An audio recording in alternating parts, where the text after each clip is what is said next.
Okay, we should be live.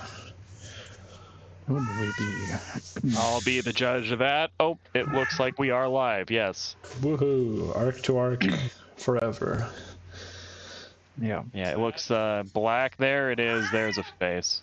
There's a face. There's a More cat than one screaming in the background. Perfect. Someone burned the meatloaf. What the fuck?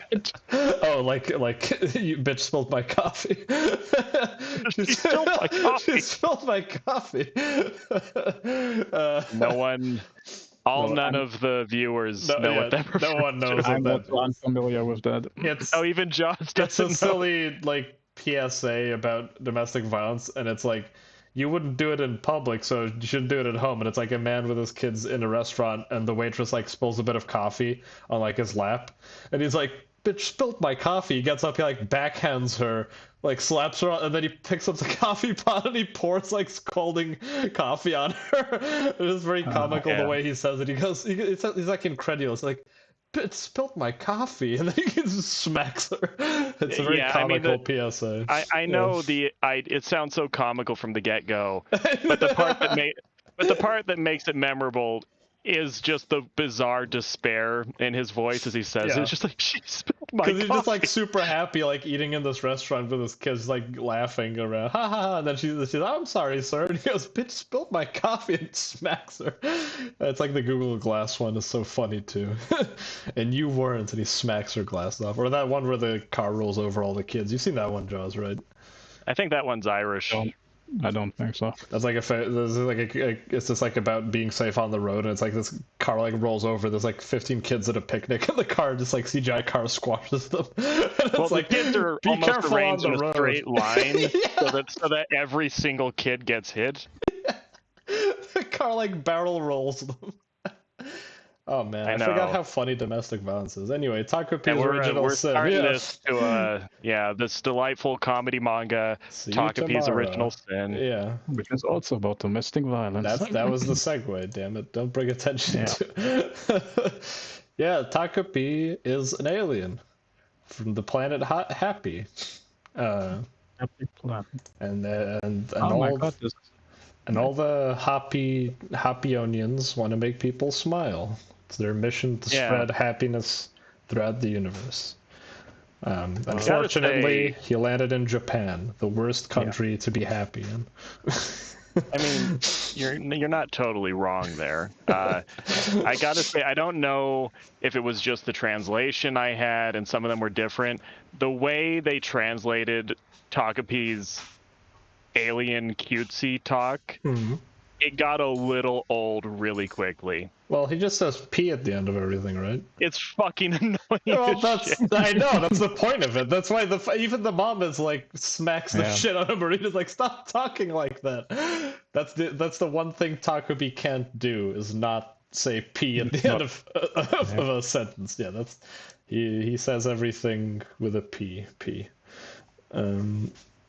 Well, anyways, Green, what's you tell me what Takopi's about, because I want to know what you think about it. Yeah. I think overall it was pretty good. Yeah. I definitely wouldn't say I adored it. No, me neither. It was a very complicated and messy little. Even if you think it's good, it's very over the top in places. It's like the "she spilled my coffee" PSA at times. Everyone's life is so absurdly tragic, and it never really lets up. Yeah. It's just one thing after another. It's true. I understand these are all things that happen in real life, but it's like they took it's an entire school's worth of child trauma condensed into 3 characters. Yeah, that's true. Fair enough. No, I agree with you. I also I thought I would like it. It seemed interesting. I like the art style. It looks cool. And so I bought it immediately when I saw like the volume on a shelf. But yeah, I didn't expect it to be like a big favorite, and it wasn't. But I thought it was still very good. I think it's like an 8, like a light 8. Yeah, it's a decent one. Yeah, it's a decent thing, fair. and it's interesting to read, and anyways, it's good to give attention to new mangaka that are weird and doing something strange, and also that Shonen Jump would have something so dark and violent is good. I like things that are evil, and Since you were evil. yeah, because I am evil and I see myself in them, so it's great.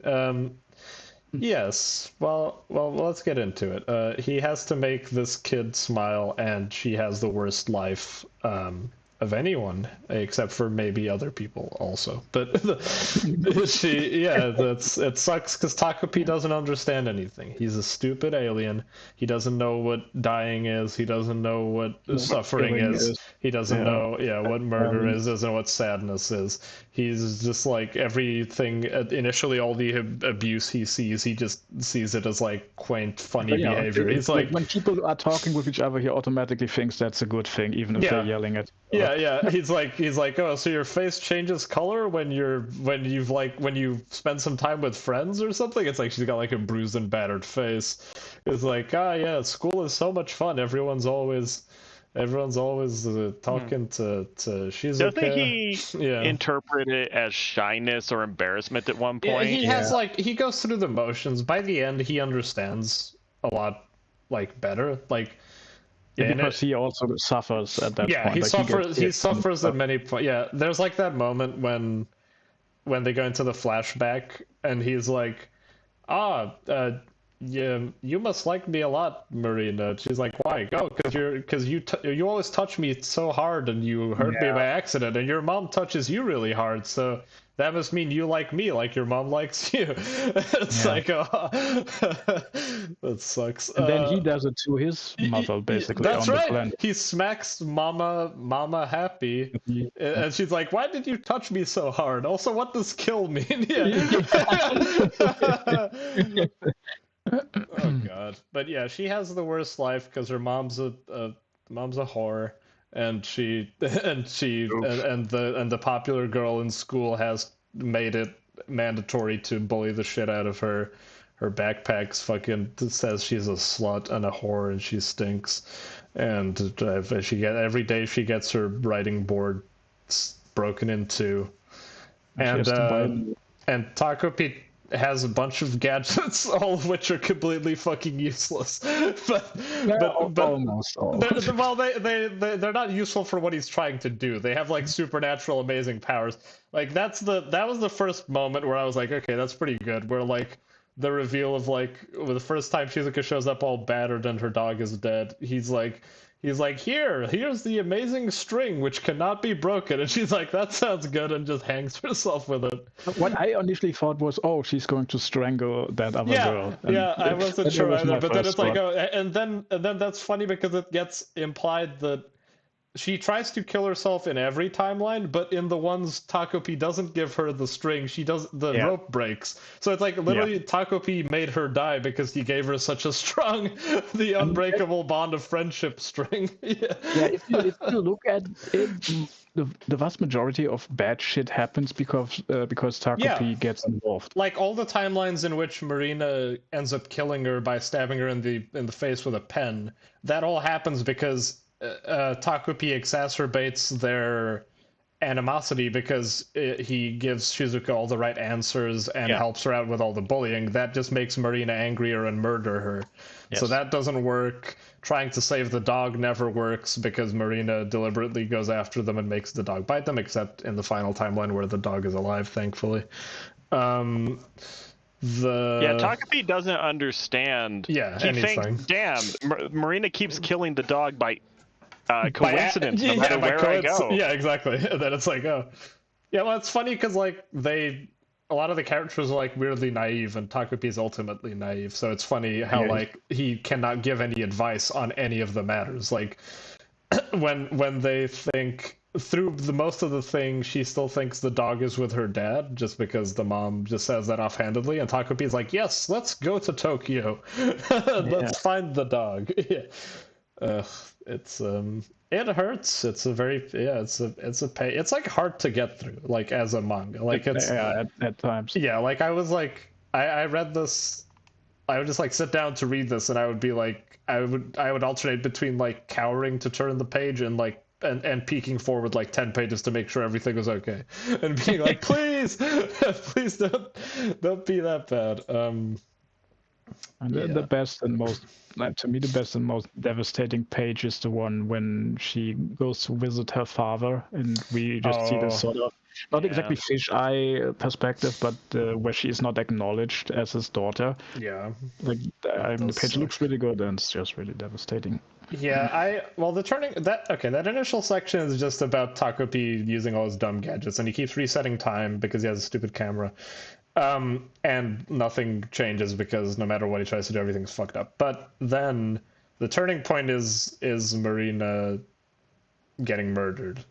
By Takopi. Yeah, Takopi tries to intervene, and it turns out Takopi doesn't know his strength and bashes her brains in with a toy camera. With the camera. Thus breaking the camera. And I don't know. I mean, it's hard to say who's like a favorite character in this. I really like Marina, actually, despite all the horrible things she does.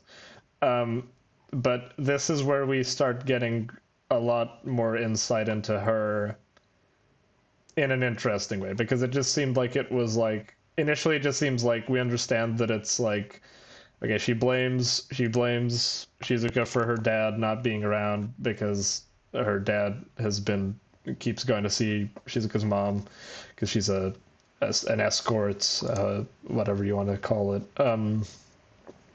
But then we understand it's not just like her dad is gone. It's like she has a horrible home life with an incredibly, like, that's the thing. Like, Shizuka gets abused horribly at school, but her mom is just negligent. Then Marina has like a good time at school, but her mom is psychotic.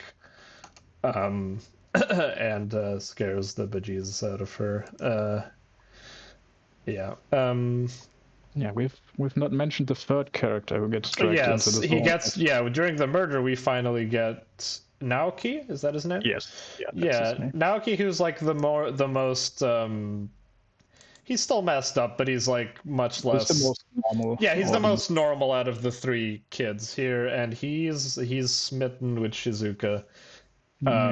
It's kind of, I mean, it's weird because first it seems like it's just because it's someone who acknowledges him, values him for like stuff that he doesn't have to try. There's also the but then it turns out that it's because he looks like his mother. Yeah, she looks like his mom. Yeah, they mentioned double eyelids and stuff, and so he's got like a crush on her because of that, and tries to help her because he's the class rep, but she doesn't want any help.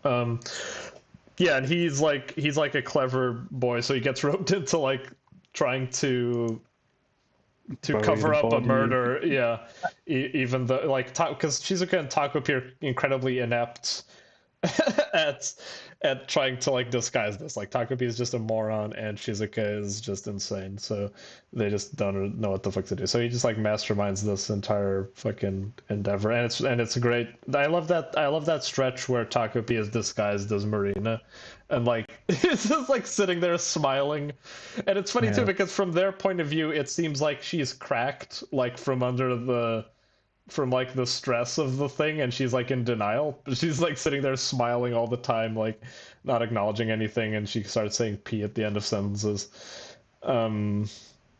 It's a terrible plan.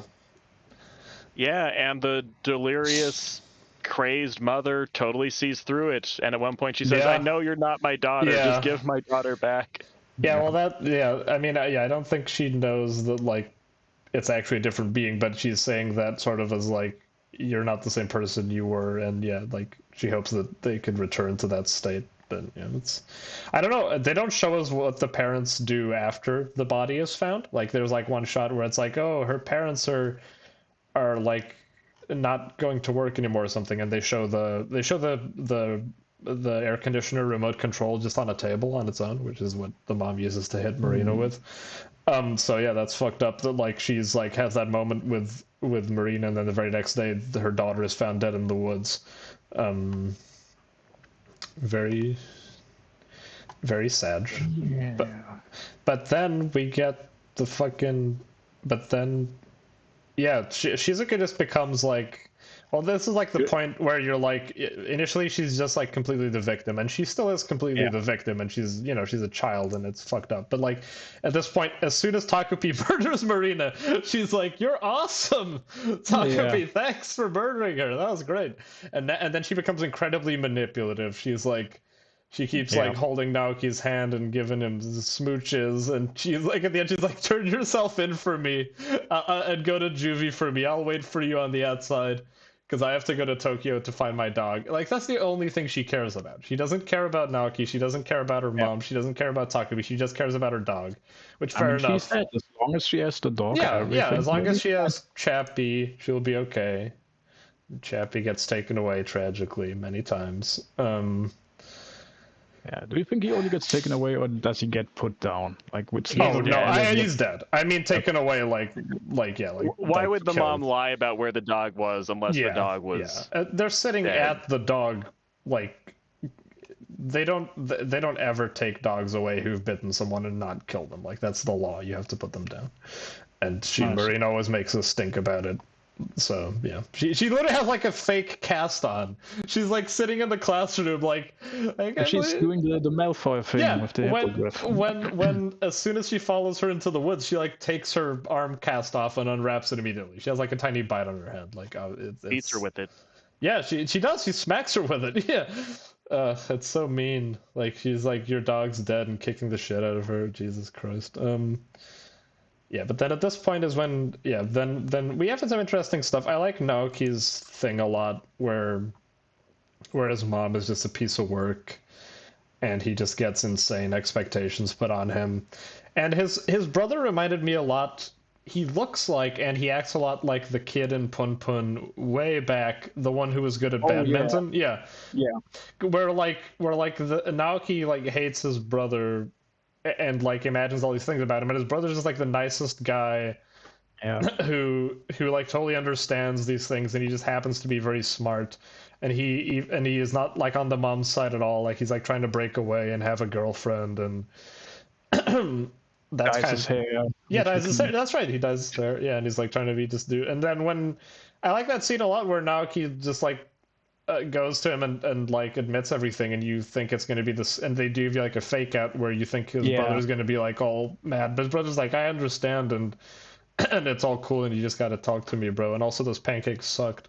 So yeah, that was like one of the more heartfelt, nice moments where the kid just lets everything go, and then it's an abrupt change because it cuts to that, and you're like, "Oh, Shizuka's just screwed now then."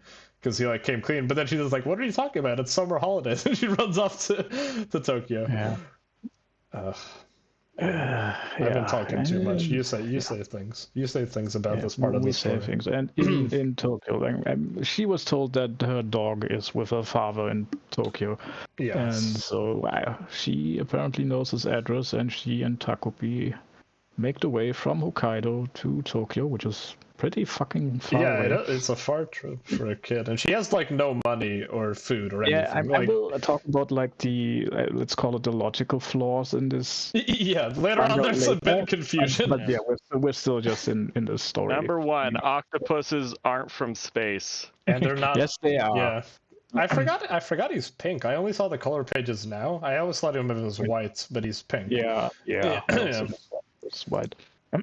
He's a pinku boy. Yeah. And when she arrives at her father's place, she has to realize, he has another family and has kids, and he does not exactly acknowledge her anymore. Yep. And I'm not sure. I think this is intentionally, but I'm not 100% sure. Like when she shows up at the door, and you just see the way she's drawn, like her clothes are clean and everything. But when then I noticed that too.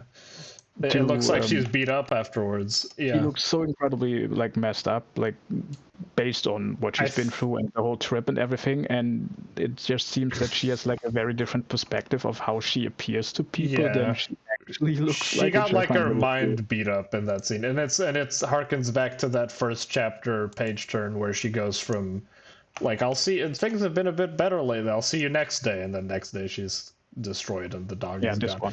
They do that. I noticed that too at the door, because I was like, the way the shading is done looks like she's like kind of beat up, when she and she's like and then she just formulates it. I love that theory she has that like the kids ate the dog and she's like Yeah, becomes and she obsessed with like opening up their stomachs. And then there's like one yeah, panel where there's like a newspaper and like it's the like the newspaper, kids yeah. have gone missing and like then they're found, but then another panel says like entire family missing. Like what the fuck did she do? Did she kill them all? Did she No, open I up all think their stomachs? Oh my god. that's the weird thing. I thought like in the translation I read it that the children were found alive, but they Yeah. like weren't talking about what happened. Yeah, but then But there's a square that when says entire family disappearance. Like, okay, I must have missed that one. yeah, like Because that makes more sense, because when she comes back to see Takopi, she basically says that she's going to check the stomachs of the people at the shelter. yeah, that's right. Yeah, And she's that- been going that around kind of checking implies stomachs. that Yeah, she yeah, could, yeah. cut She's just open been all their going around stomachs. with a knife, like slicing people open, looking for her dog. And it's like, well, that's the weird like structure of the story is that she becomes like a sort of like the villain of the story in a weird way, where it's like because after this we get it's a bit confusing the way it's done. I've seen people like be confused about this on the internet, but it's like the black borders help a lot during that section. All the chapters with like teenage Marina have a black border to show that they're a flashback. Like that's the here we go. Mysterious disappearance of Yamashita family. Well, no, it's a flash. It has to be a flashback. That has to have happened first because the only reason he went to Shizuka's time was to kill her.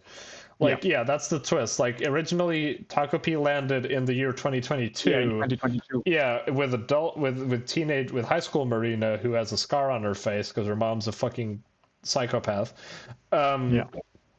And then it turns out that in this timeline, Shizuka tried to kill herself, but the rope snapped, and now she transfers schools back, and that ruins Marina's life because all her mom cares about is her getting a boyfriend.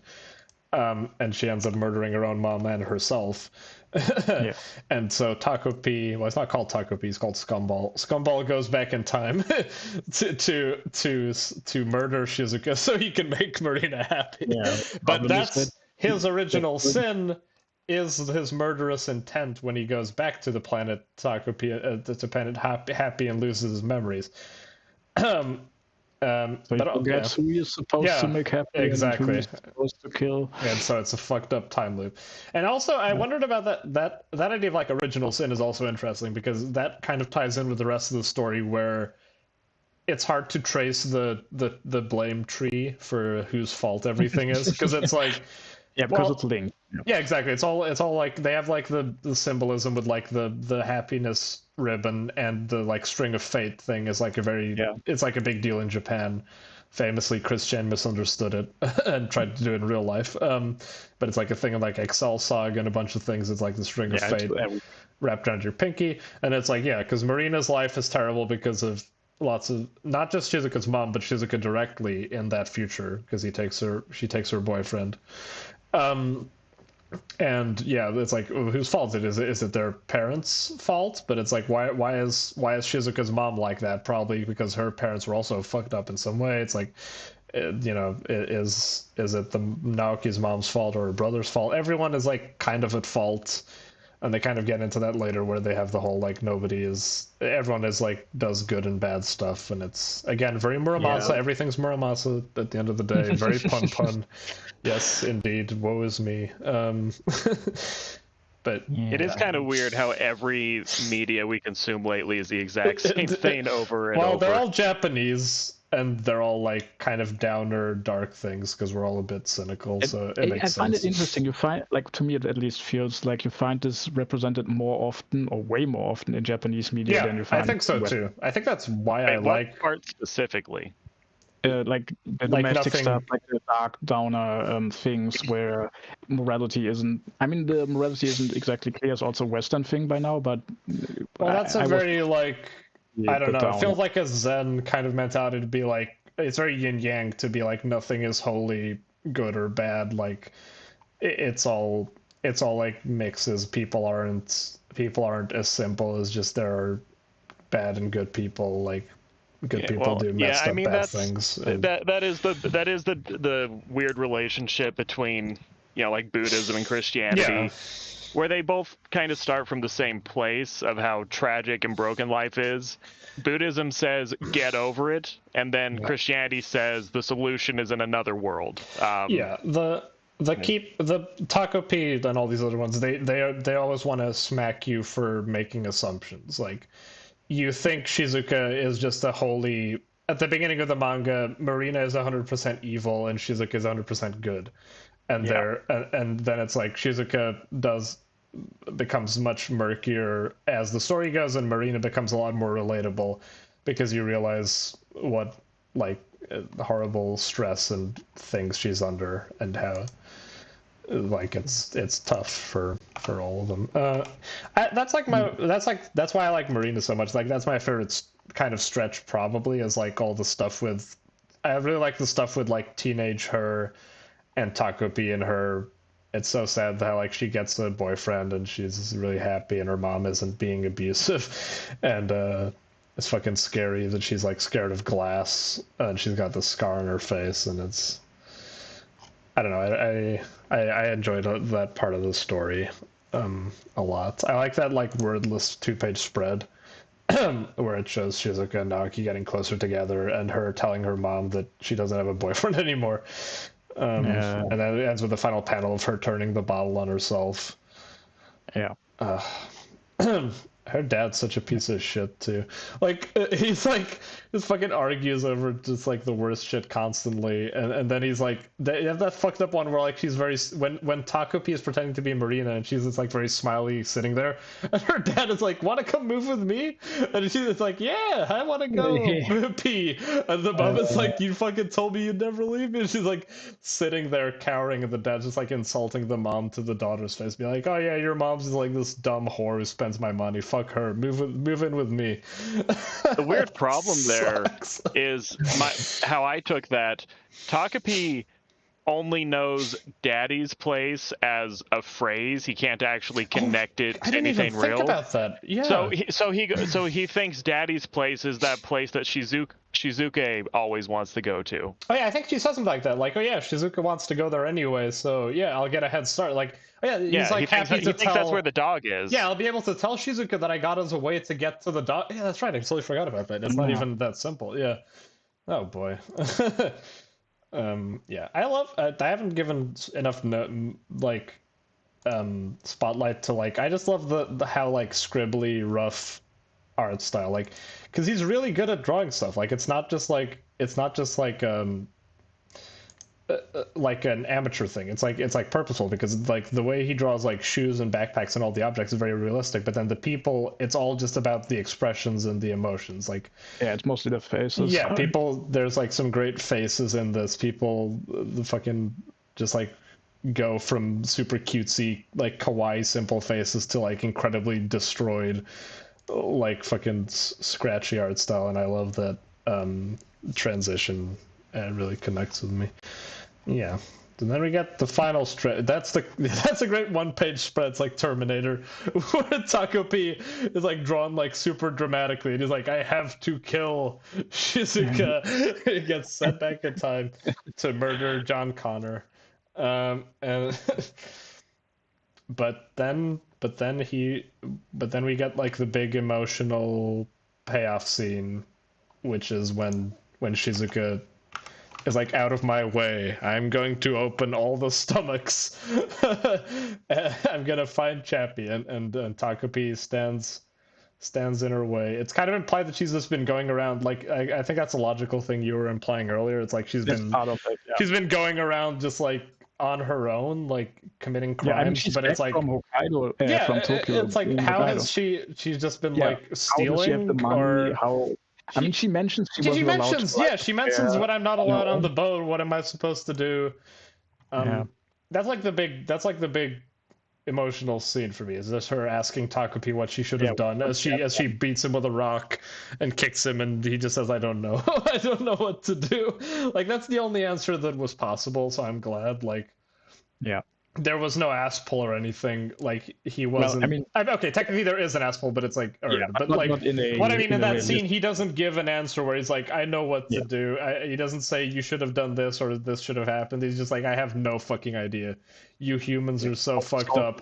I came here. It's everything is so much simpler on the planet Happy, on planet PunPun."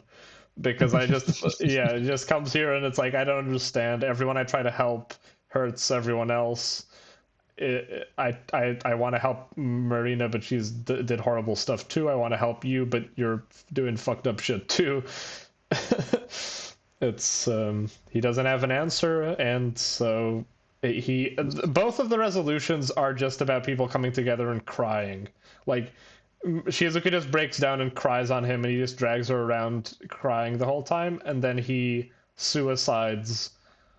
And he that sacrifices himself to make the camera work again, to go back in time. He fixes the camera, and it turns out his time travel has like slight remaining effects where people there's like it's sort of not only do they slightly remember him, but it kind of changed their personalities a tiny bit too, where they act like they've had a bit more fun and experience. Like they're now more willing to talk with each other. Exactly, and that's like the big moment that ends up is just Marina sees the shitty Takopi drawing, and they end up just crying together about how their lives are both such a big mess. But the thing I want to point out, or one of the illogical things, like when Naoki talks with Takopi right before this, like their final meeting. Yeah, that's a fun moment. Like when you go back in time, like one more time, like if you can do it or whatever, tell me to have like a fight with my brother. Yeah. But the thing is, Takopi does not go back in time with like the main time machine, and only with the with the camera time machine. With the camera, and he's dead in that timeline, so he cannot talk to. No, hang on, Naoki isn't dead. No, not Naoki. Takopi. Well, yeah, so but Takopi he goes. Takopi cannot tell Naoki to have a fight with. That's true. Unless he just remembered that from he gave him like the feeling that he wanted to. He just made him like slightly angry, so he would fight. I think it's something like that. I'm willing to say.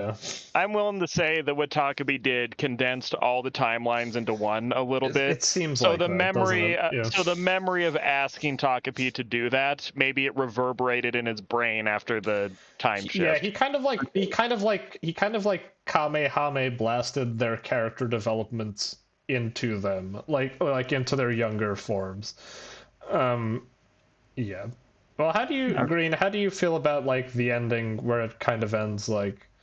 Because I've seen people be conflicted about this online, where I've seen people feel like it was just like kind of unearned, and I like it. I'm very happy that it didn't end on like a downer, but it didn't end like super happy either, because it was like essentially like, okay, they become friends, like BFFs, and the dog is alive, and like their lives are still messed up, because it's like Marina still has the scar.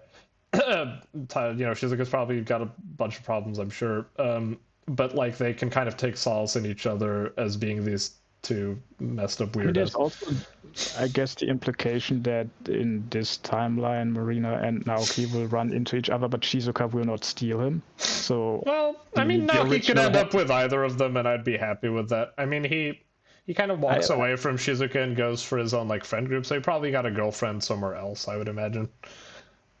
I think we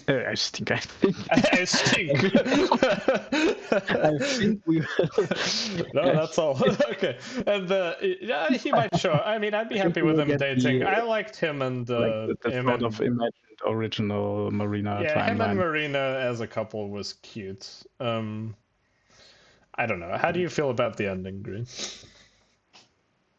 I didn't love the ending. Okay. I mean, if I'm being honest, this was good overall. I definitely didn't love the whole thing. Sure. I don't know why. This reminds me of Look Back in a few ways. I mean, obviously it's different in important ways as well, but yeah. I remember with Look Back when it got into the alternate timeline, when it got into the weird, maybe magical universe hopping thing out of nowhere. Mm-hmm. I remember thinking, this is still good, but it just feels much weaker than it would have been if it was a more straightforward telling and it had kept making sense. I feel like it got a little convoluted in the middle, and then the ending, it's kind of we had to end it somewhere, so we just resolved the time loop and kept up with our business. It definitely wasn't bad. I was okay with it overall. I like that Takopi kind of punts at the end, or the story punts, by just saying, these people, their problems are fundamentally unfixable, but, maybe things will be good much, much, much later after they've gotten over this and forgotten and abandoned everyone who sucked. I think Shizuka and Marina's pages where they're like, things have been a bit better lately. Like, that's kind of what the story is telling like people to kind of aim for. Is like, don't expect like all of the problems to be solved immediately, but try and strive for things getting a little bit better, and them being friends make their lives that bit better that they wouldn't be otherwise, because they're on their own with their suffering otherwise. And then they get the rabbit from Saturn pen, which is just a cat, I guess. Was it a cat? Well, I think that's the joke, is that rabbits from Saturn look exactly like cats, but Takopi is like a moron. Takopi just gets kicked around and hit with rocks, and he's like, stop touching me so hard. It works overall. Part of me does feel like the author settled for kind of a muddled ending that sort of resolves everything, but doesn't have a really strong conclusion to any of the one things going on. I kind of feel like we were maybe we were maybe cheated of a much. It'd probably be a somewhat darker, much more serious ending where Takopi going through the time loop over and over and over again. Eventually, he just learns to let go and accept the problems are going to exist forever, or something like that. The story did kind of pull, like I said, punt. The story punted by trying to have an ending that was tragic, and you can't save everyone. You just have to accept reality, and also go, oh, but the dog came back, and everyone's friends, and everything's a little bit better, and it's not bad, but I feel like the author hit a crossroads, and they just kind of walked into the grass between the crossroads. Because they couldn't totally commit to one. I kind of look upon it fondly, because I also see this as like a young artist's like yeah, first. This is like it reads like I thought it was the first story of this person, but I think it's the second. It's not, but the others are so short they could have all come in like a 2-year like. It seemed like they were just doing a lot of things at once, like these kind of like. It has this early career feeling to it. Exactly. That's how I view it already, as like a proof of concept of like, and now he's started on like a longer one. I think that ran for like 100-something chapters. I have not read that one. It seems not as popular or well liked, but who knows? But yeah, I get the idea. I don't know anything about the author because they're anonymous and it's the internet age. But I get the feeling they're like someone like 20, 21, sort of young adult. I mean, regardless of age, it's someone who just recently started out doing it. Sure, that's true. But solid effort. I'm glad I read it, and it's an interesting one. If someone needs like something short and impactful to read, that's got good moments and emotions, I think you could do a lot worse. So. It reminds me quite a bit of Omori, like both. It's not the same style for the manga, but it looks kind of similar. Of it. Yeah, I see what you mean. Yeah, all these messed up kids stories. Fuck yeah. Should we talk about? I guess we leave PunPun for last. So, Tokyo Ghoul Re. Right, we did not mention this last time, but Re is also the name of Toka's coffee shop. Oh yeah, that's right. It's not Anteiku anymore. Yeah. Anteiku burned to the ground. I didn't mention this last time, but it was funny how when Suzuki meets Sasaki, gives him 300 yen back, which is what he stole from Kaneki in the first appearance. That was very nice. Yeah. I noticed that and I didn't mention it, so I thought I'd mention it now. It's out of the way. And now we get to sexy Toka is a barista. She's gonna be a barista for the rest of her life. That's all she does. And it's funny how Yomu, that's his name, right? Yomo, yeah. He used to work at Danteiku, then he left, and now he's back to serving coffee again. Yes, and he's still terrible at it in He's a way. still terrible at it. Yeah, they're like he's like, Because and he has also, no social skills. and Nishi Key is here too, right? Because there's like the speech bubble from off screen where he's like, she's like, get your own coffee, shitty Nishi or some shit. Like I think he's working here too. Oh, I didn't. I think I noticed. I think I noticed that. Like Toka says something. Later? Maybe it's later, but I don't think so. Hey, that's cool. I haven't seen the covers for the volumes yet. That's nice. The mouth thing with they are not with in your version. They're like all awesome. Like yeah, they look. Yeah, I said a long time ago before I started reading it that I really like his like painted digital cover styles, and he does some color pages and stuff. I really like that. He's got a lot of feathers in his cap, artistically. Yeah, but so fuck. What happens in this stretch? We have. It starts off with the coffee shop still, like Sasaki crying over his coffee. Yeah. Yeah. And then Toka gives him a handkerchief, and he thinks Toka is beautiful. Is he right? Yeah, I would say he's right. Yeah, it's funny that they both got a haircut, and now they. Yeah. It's funny that he has like that lingering the coffee, the residual coffee memories. Yeah, the lingering memories of this whole thing. Yeah, so we get to see the first thing that happens is we finally get our last member of the Quinks. We get Psycho, the NEET, finally appears. And who I think is probably the best one. I like her. Really? I was like when before we started reading this. I think she's my least favorite. I was thinking that it was going to be like Michi's was going to like her, but yeah, it's interesting that Rin likes Psycho the most. Yeah, she's too fat. We had some fun, we had some goofy, like silly moments during these chapters with a lot of. It's like a sitcom, like the fucking four kid Quinks and Daddy Sasaki like running around being goofy. We have a lot of Shirazu like trying to be squad leader, but he's silly. But he's like manipulated by Uriah. Like the whole thing with getting Psycho to be part of the team is just Uriah trying to disrupt his plans because he knows that Psycho sucks at working with everyone. Yeah, Uriah multiple times. Yeah, he like tries to make things worse, but ends up making them better because he didn't think Shirazu was able to pull this off. Exactly. Yeah, like we got a lot of like, well, the whole thing there is like he's duplicitous and he doesn't say what he's thinking, and so he does a lot of lying during the whole thing, and he lies to Psycho to get her out of bed, where he says she'd get fucking dumped on the street if she doesn't. But then they're like.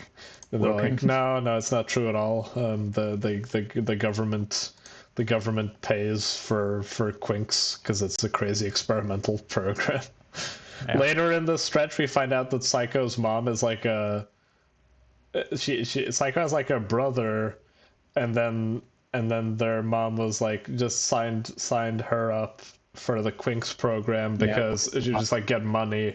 And she didn't really care what the side effects would be, so she's kind of a ghoul against her will, in an odd way. Yeah, that's an unexpectedly good explanation of how someone could be a reluctant ghoul hunter. Yes. They already put basically $1 billion worth of equipment in her body. Yeah.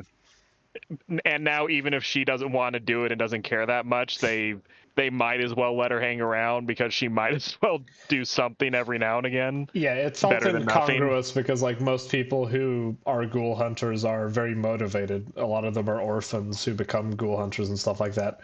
So it's interesting. So it would be like, why would you be a ghoul hunter and then stay in bed all day? But it's like, okay, she doesn't really want to be. Because she actually really doesn't want to do anything with it. But damn, Suzuya is here. Yes. He has black hair now. Yeah, he has black hair for some reason. I guess he's dyeing it. I think the whole thing is just that now it basically means that he is assimilated back into society, where he was just an outlier before. I think that's like part of the white hair, black hair thing, is how well you buy it into the society at the moment. It also is a fun reversal because when they met, Kaneki had black hair and Suzy had white hair, and now they've got the reverse, which is funny. Yeah, we got the Candy. Yeah. I like their relationship a lot, where Sasaki keeps candy in his pockets for Suzy. Yeah, for such an occasion. I like Sasaki quite a lot, actually. I don't even mean Kaneki. I mean like literally the character Sasaki. Like I like how he's like much more adult than Kaneki ever was. I know he's like older, but also it's interesting that he's like more adult, yeah. Well, yeah, he's not like Akira adult, but he's like. But I like how he's kind of like responsible and he's like thinking through what's best for each of the people. Like he doesn't let Urie get the surgery because he's like, that would be, he's like being responsible about that. He sees something in Shirazu about being a squad leader. He knows how to balance the team pretty well. He's doing a pretty good job. He knows about Psycho's background. Yeah, he does his job. He does his job effectively. He's a proper like person. Like I like him. I think Kaneki was someone who always would have done better when he was in a social group that had a hierarchy and he had responsibilities. Yeah, but he went off the deep end. Yeah, now that he's actually in a situation where people are relying on him and it's a predictable thing, it makes sense to me he's acting more, grown up and responsible.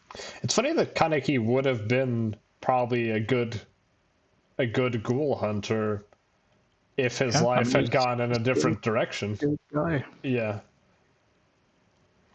Yes. And he's still learning things from books. Like he learns how to dress like a woman from a book. Yeah, it's this little added thing. Learned it from a book. Yeah, learned it from a book, yeah.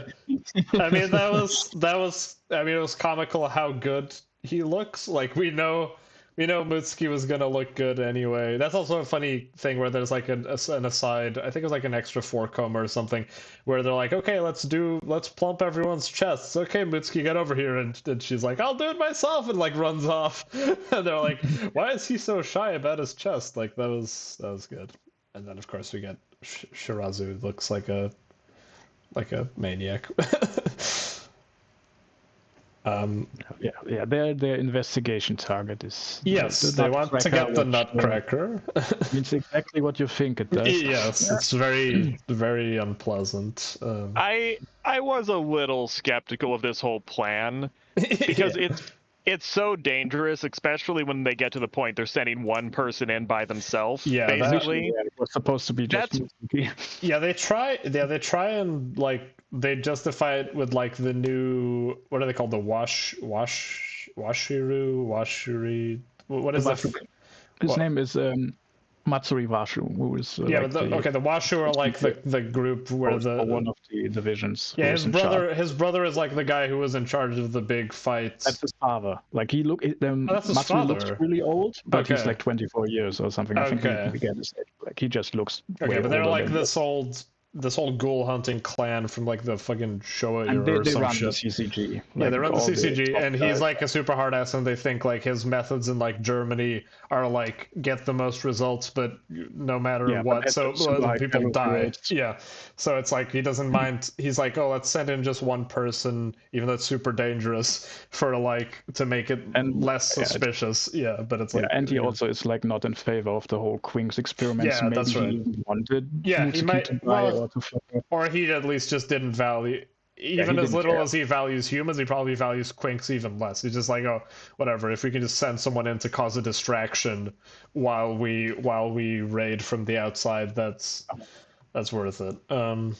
It's somewhat justifiable. I felt like there should have been a scene where someone in suspenders and a coffee cup was screaming at them, saying, "Who the hell approved this plan? Did you go over my head with a brass?"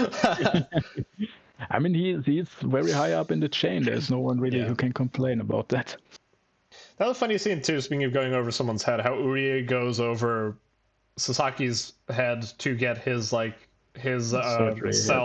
surgery. And it's just like the director isn't like sure And then Arima just like walks in and is like, I guess it's fine. Like whatever, he doesn't give a shit. Like he's the worst person to ask. Like Arima is like the god undefeated like Ubermensch of the fucking show. Like he has no fucking like perspective on if something is dangerous or not for someone. Yeah, like if someone can or can't do anything. He's just like, yeah, fucking do it. Like who gives a shit? You can do it, right? Whatever. Yeah. The stupidest. So Rie has got like more OP, which is bad for him, obviously. I'm in agreement with Sasaki that you shouldn't give Rie more power than he needs, because he's already fucking going off kilter and he's fucking conniving little shit who I love. Yeah. You know, like him more because it's revealed that he's also a painter. And he's, well, yeah, I could tell. I already knew. No, okay, I didn't know, but it makes sense that he's like, well, I relate a lot with his like wanting to be, you know, like the best and show to people, and when he gets recognized by Arima or Akira, he like takes that really like, yes, I finally am getting the respect I deserve, like the recognition I crave, and that's like a very artist painter sort of thing too. So that I like that he has that to him, where it's like he's not just about being strong and training, he also has like this creative side to him. Like a regular human, and he listens to music. He listens to music all the time too. He's not just like some intent on fighting like guy. Like, yeah, he's interested. That was a good face pull. The Psycho's cheap.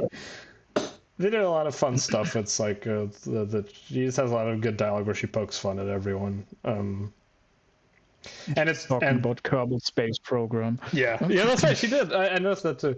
She's like, on the planet Kerbal, and she's talking to Hanbi, who's like really, the weird blind man who just is very like, he's very like just like, he's just like very happy to be anywhere. He's just like sitting there. I see, very interesting. Like nods head, just smiling all the time. He's kind of sinister. Yeah, they go to the hospital and we see, we finally see the guy who's in a coma.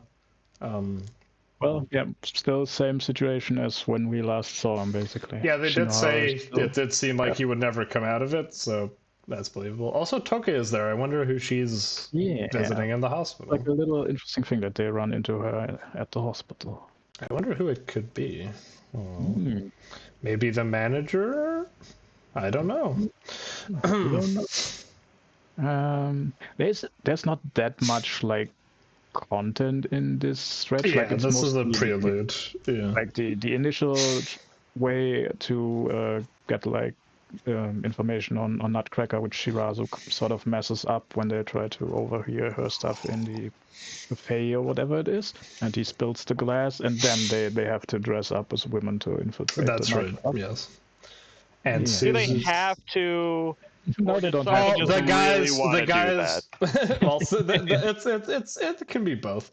Like, well, the guy who is like picking up, they seem to be picking up teenage girls, seems to be like the preferred standard for the auction house. So makes sense. Yeah, they're just picking up extra people that they don't really and naturally, Suzuya makes the cutest girl because that was their entire life.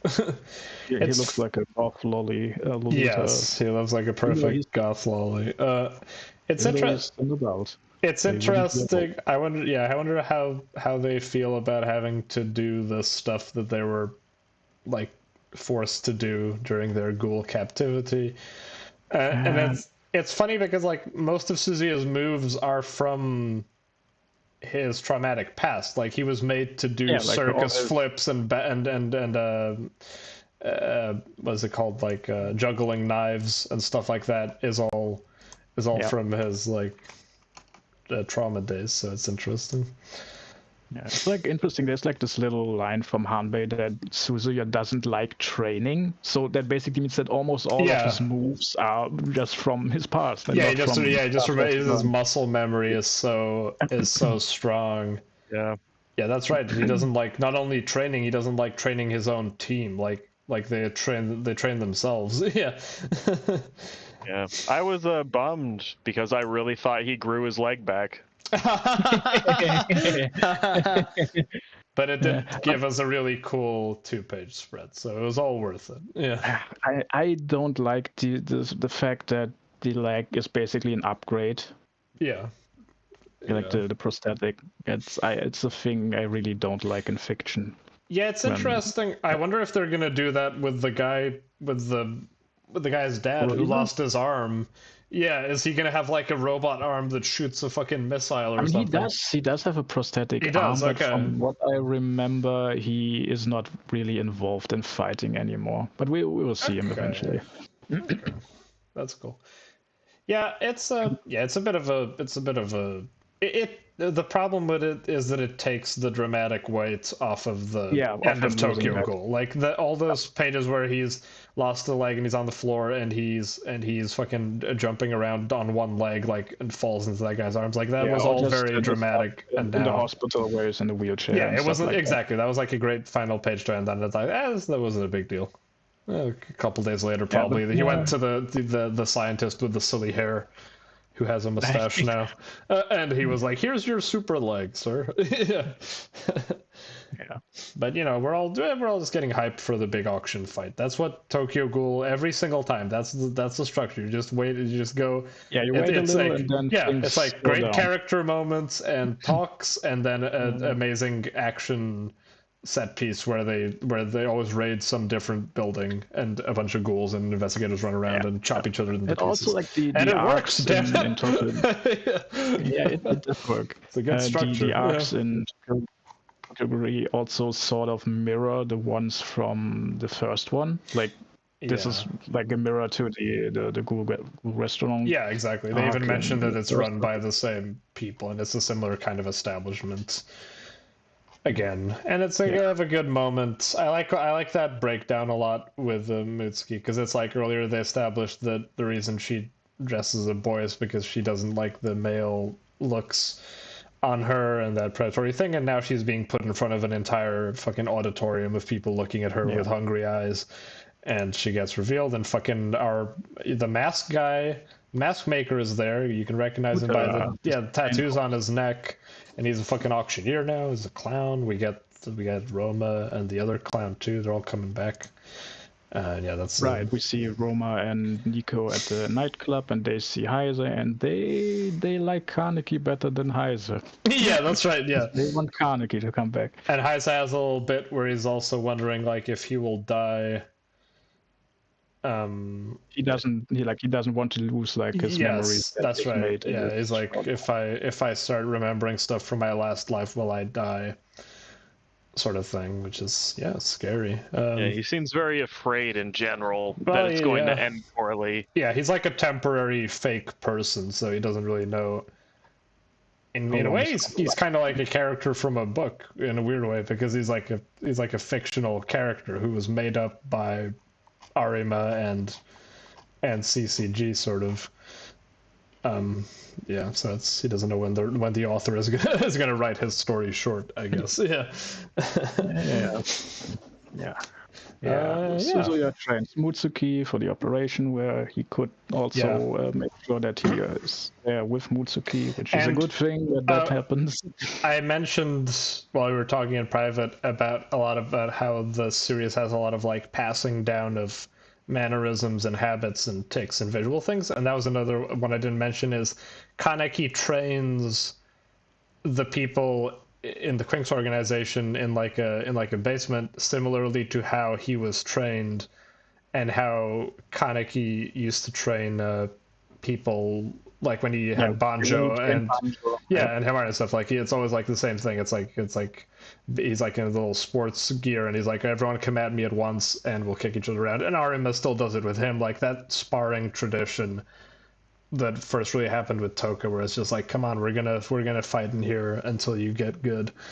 It's funny to see him keep doing that, except for Urie, who is a loner and trains on his own because he's Urie's out mostly for the surgery and then trains on his own. Like he still doesn't really want to.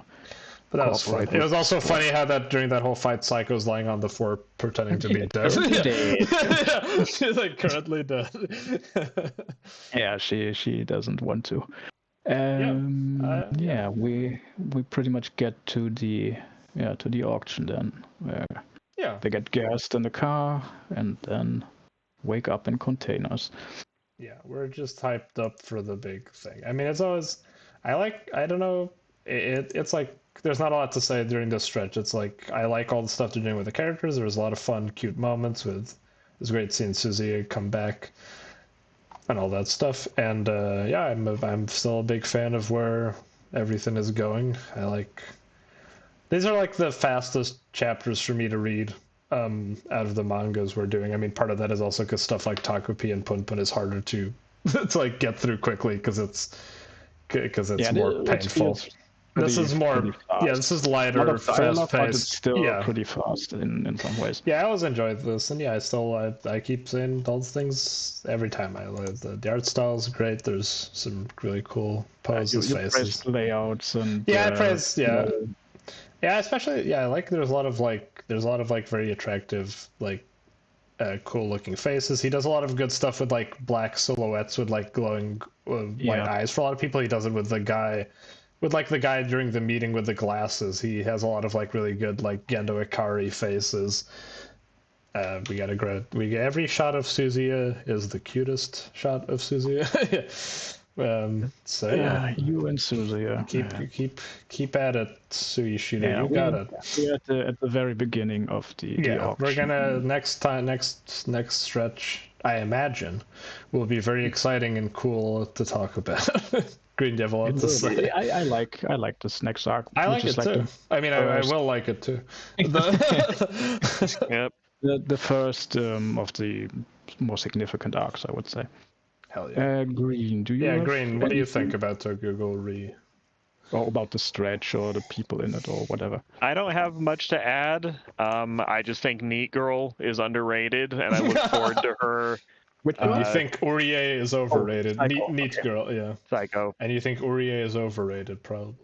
Yeah. And most people, when they, I've said this before, when they read the early stretches of Re, they don't like Urie. I can see why you would find him like annoying, especially because he's at odds. But I like him. I think he's portrayed as I think he's asshole. portrayed. Yeah, but I think it's like a believable reaction. I also don't. I wouldn't like it if like everyone on the Quinks thing were like on the same. Yeah, I think they're all like super likable characters.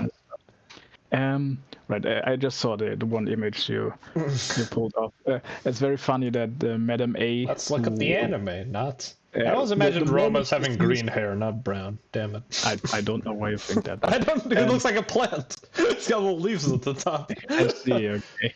And Shirazu is an apple. Like all his speech bubbles have like a little That's tube. His hair, yeah. Yeah, the hair on top. But they say he looks like an apple or something. They call him like Applehead, I think. Yeah. What I was going to say, I find it very funny that the Madam A, not the big Madam, but the other one. That's right. The one runs away. The moment she sees the one eye on stage, she's like, "Nope, I'm out." And she's fucking right too. She's like, "I have a bad feeling about this." Yeah, good. Whenever there are one-eyed ghouls around, people get cut into pieces. It doesn't go well for most people involved. Yeah. Okay. Well, fun. Yeah, I don't have anything helpful. I think we should move on to PunPun. All right, let's do do more this. or less like this stretch, or thought it was okay. Or something. Yeah, I liked it. I meant green. Oh, okay. Well, he already read it before. I know you like this. Yeah. Okay. I think it's going fine. I don't have much to add, but I think it's going fine. All right, then on to the end of. Let's get to the wacky road trip of doom that is this finally stretch. The end of PunPun. Yeah. We're here. We've done it. After here so long. At the end of all things. Yeah. Pegasus finally achieved his destiny. He made good on his promises. Yeah. Killed a bunch of people. Not he. Or did he, or did the teacher do it? It was the math teacher who. I guess they did it to themselves, really, because they were in a cult. So don't do that if you don't want to die. Pegasus kind of. Pegasus was kind of going towards. He's this definitely the whole time, but... partly. He's half. Let's say half and half blame. Yeah. Like he talks like when he says to Wada, he says, "Don't think that I don't know your plan," but he still lets everything happen because the people need to die for him to save the planet. Yeah, and funny how all cults always go like that. Kind of. Yeah. I guess he did. Yeah, I guess he got rid of the dark spot. Did you guys see at the beginning of the volume there? You know how he does like the character blurbs? Oh yes, I love that. It's just so much extra effort was just a joke. Yeah. Green, did you see this? What we're talking about? Where they're all fantasy characters. Like fantasy warriors, like Black Spot as a character. There's like White Pig, and like they have like weird names like Tax Return and shit like that. And it's like, warrior who joined after his ninja parents died, and he must shoot the magic beam. It's like, what the fuck? The names are actually kept the same, but like the backstory. No, they changed the names. Some of the names were called like weird things like. Well, he gave everyone goofy nicknames. Yeah, they gave like stupid nicknames. Yeah, but those are the same ones he already addressed. No, I mean Pegasus always does this. Oh, Pegasus calls them that. Oh, I'm so stupid. Yeah. Like he gives everyone a new name. Okay, sorry, I was confused. Okay, well. Yeah. I just realized that looking through the hole in the sculpture is what PunPun's view is like, because he only has his right eye. Oh, I thought it was just him having one eye. Well, that's a hole in the. Remember, they go to like the stone on their road trip that has a hole through it. Yeah, that's good. That's good foreshadowing. Yeah, these guys are not doing well. Yes, is not doing one of my very few complaints about this, the Aiko PunPun stuff, it was not dramatic. It wasn't too much. It did feel a little like filler in places, just in the sense PunPun can't stop doing this until Sachi's ready to rescue him. Yeah. So a lot of the adventures are just a little repetitive. That's true. I agree. Well, you just don't know when it's gonna end. Like, it feels like it could go on and on and on. Like, yeah. Jeez. This is this is when PunPun becomes the most abusive boyfriend. It is like, before he was already like verbally kind of, now he's like raising his fist and drags her out of shops and stuff, and jeez. Looks at people and says, just dares them to intervene. He's like, what are you looking? Yeah, stop looking, idiots. Like, he just gives no shits. He has no shits left to give. Oh, God. Gets a blowjob in the bathroom, and then his head turns into a hole. Head like a hole. That's it.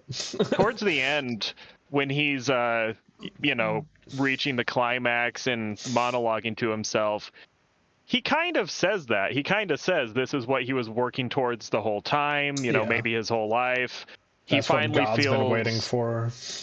He finally feels powerful and in control of his own destiny, and like he's living life on his own terms. He feels strong, he says.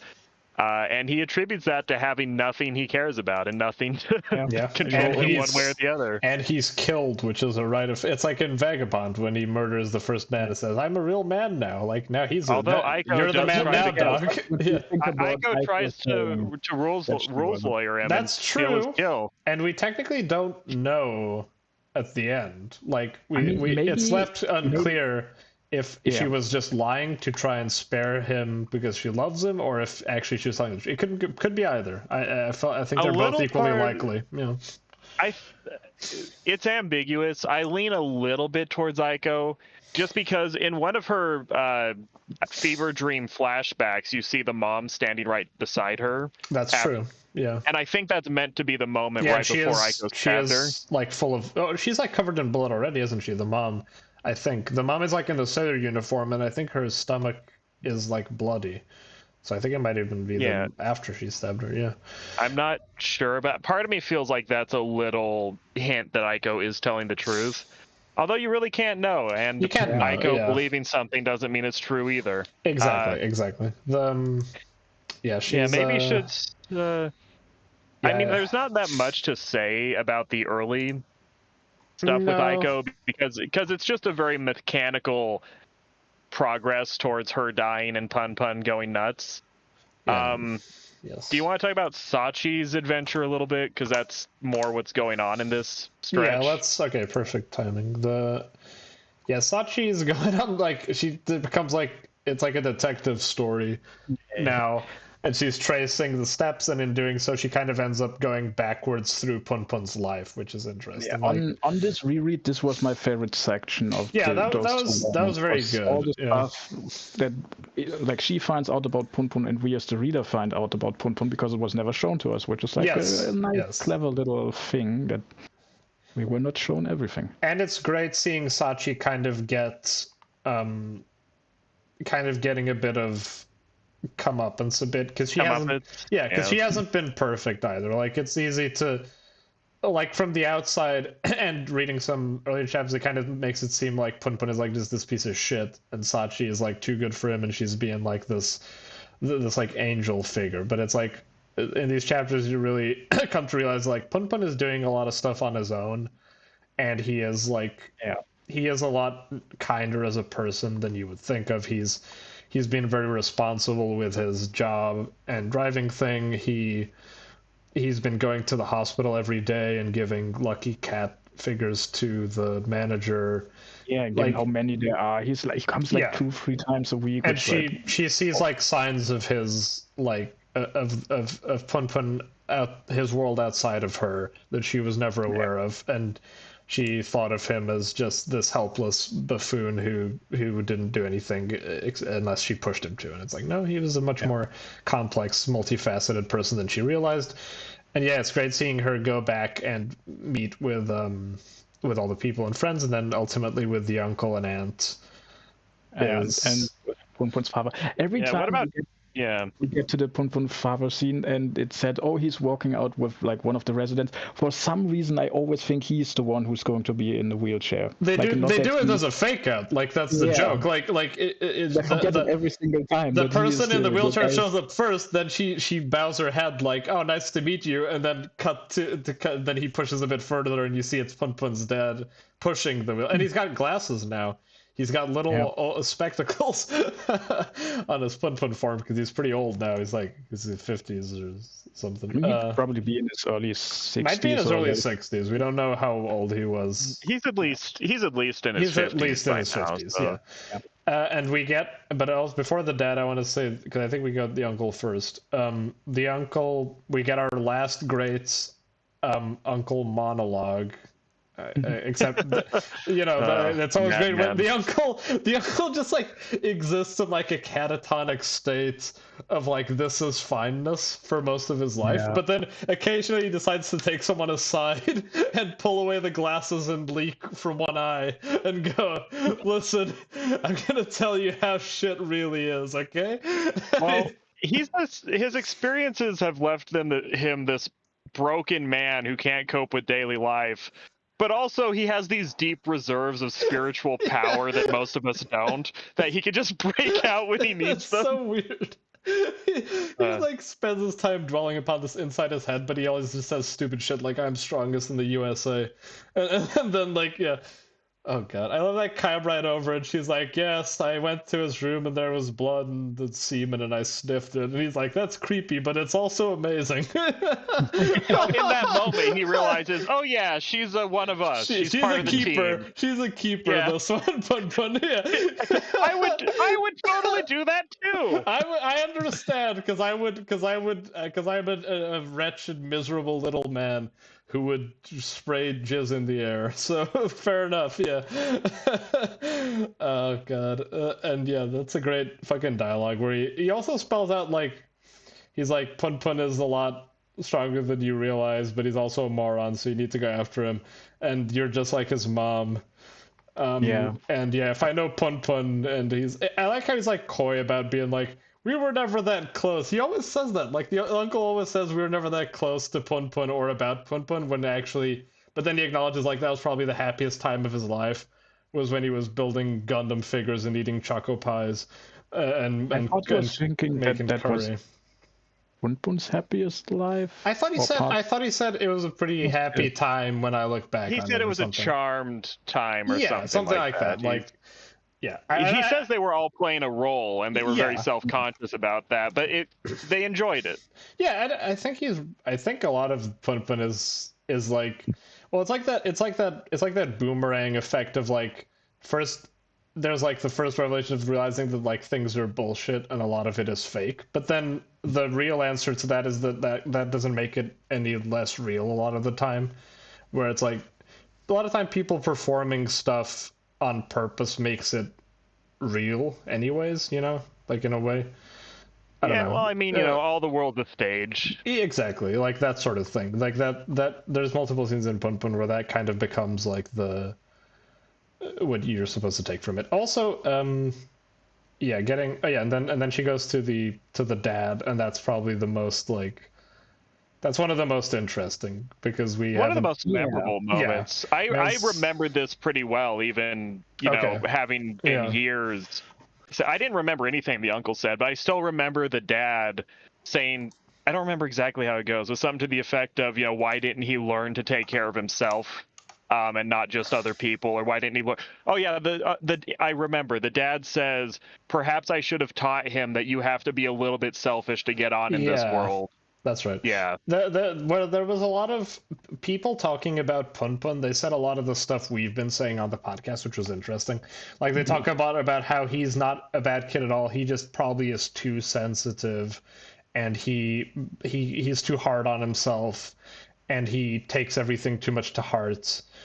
And there's a lot of people who are always like being like, yeah, we kind of messed up because we didn't teach him a lot of stuff because he kind of also was not receptive to a lot of stuff. Like he was always like kind of a loner and kind of acted like so strong and like he didn't want or need any help that it was very hard to like break through that to him.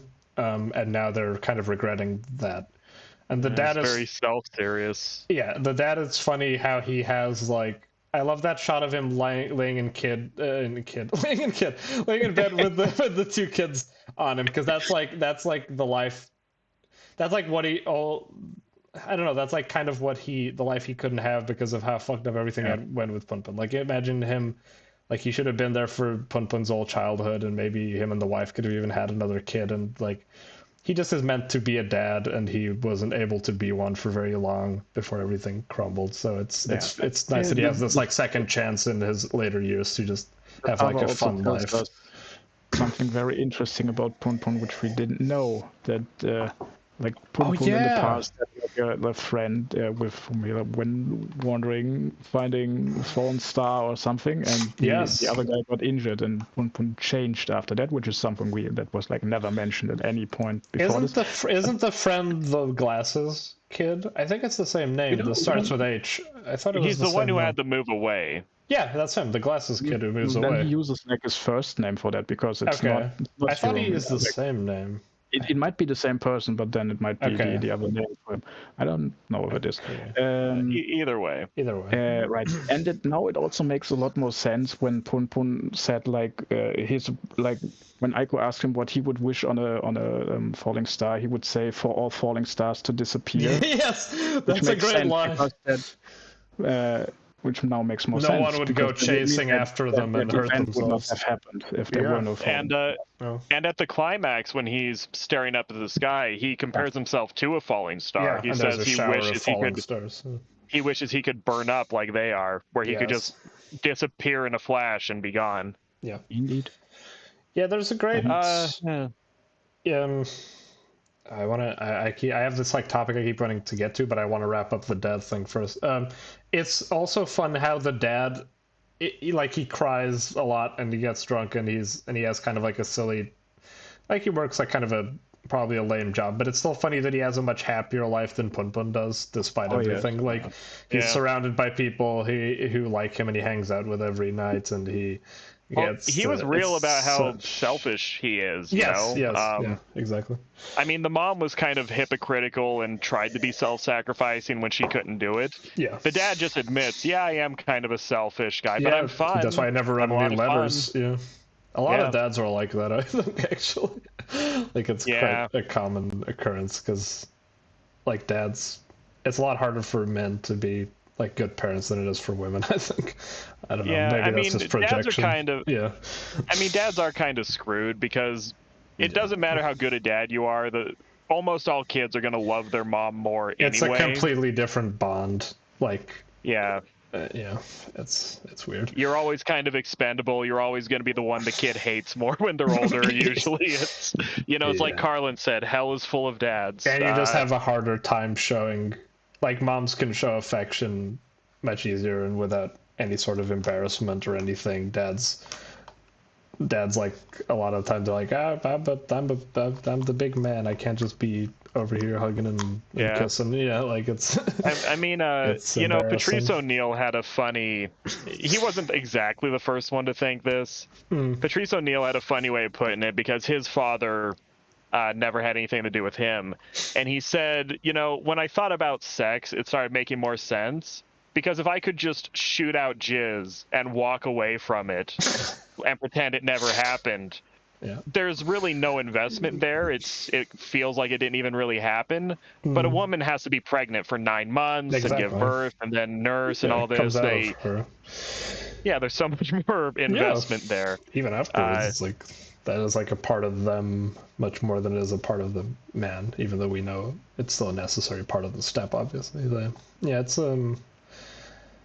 that's a great conversation with the dad and.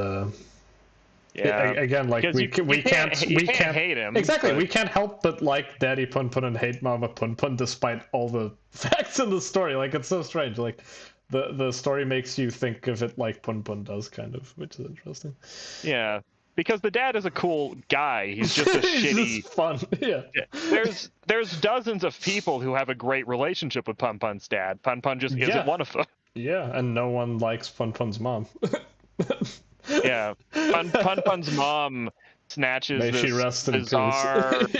this bizarre cleaning inappropriate relationship with a teenager she meets in the hospital, and that's one of the weird guys she sleeps with, like, and tries to kill with a knife. Like that's the kind of relationship she has. Yeah.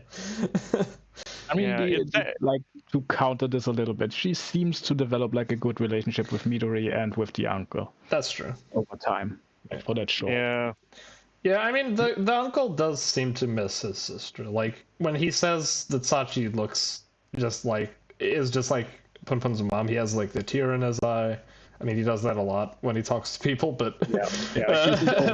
He's like Leaky Luca. He just loves pulling away the sunglasses or the glasses and just revealing his crying human eye. But, yes. Man... It's weird that they keep saying that too, because it's not like they talk like each other at all. But yeah, I know that's a weird one to analyze. Like PunPun and the uncle, you see it immediately. Abstract, but everyone buys it. Yeah, the mom is strange. The comparison, I was like, it felt right, but it's harder to put your finger on. Yeah, be like the sort of stubborn, selfish.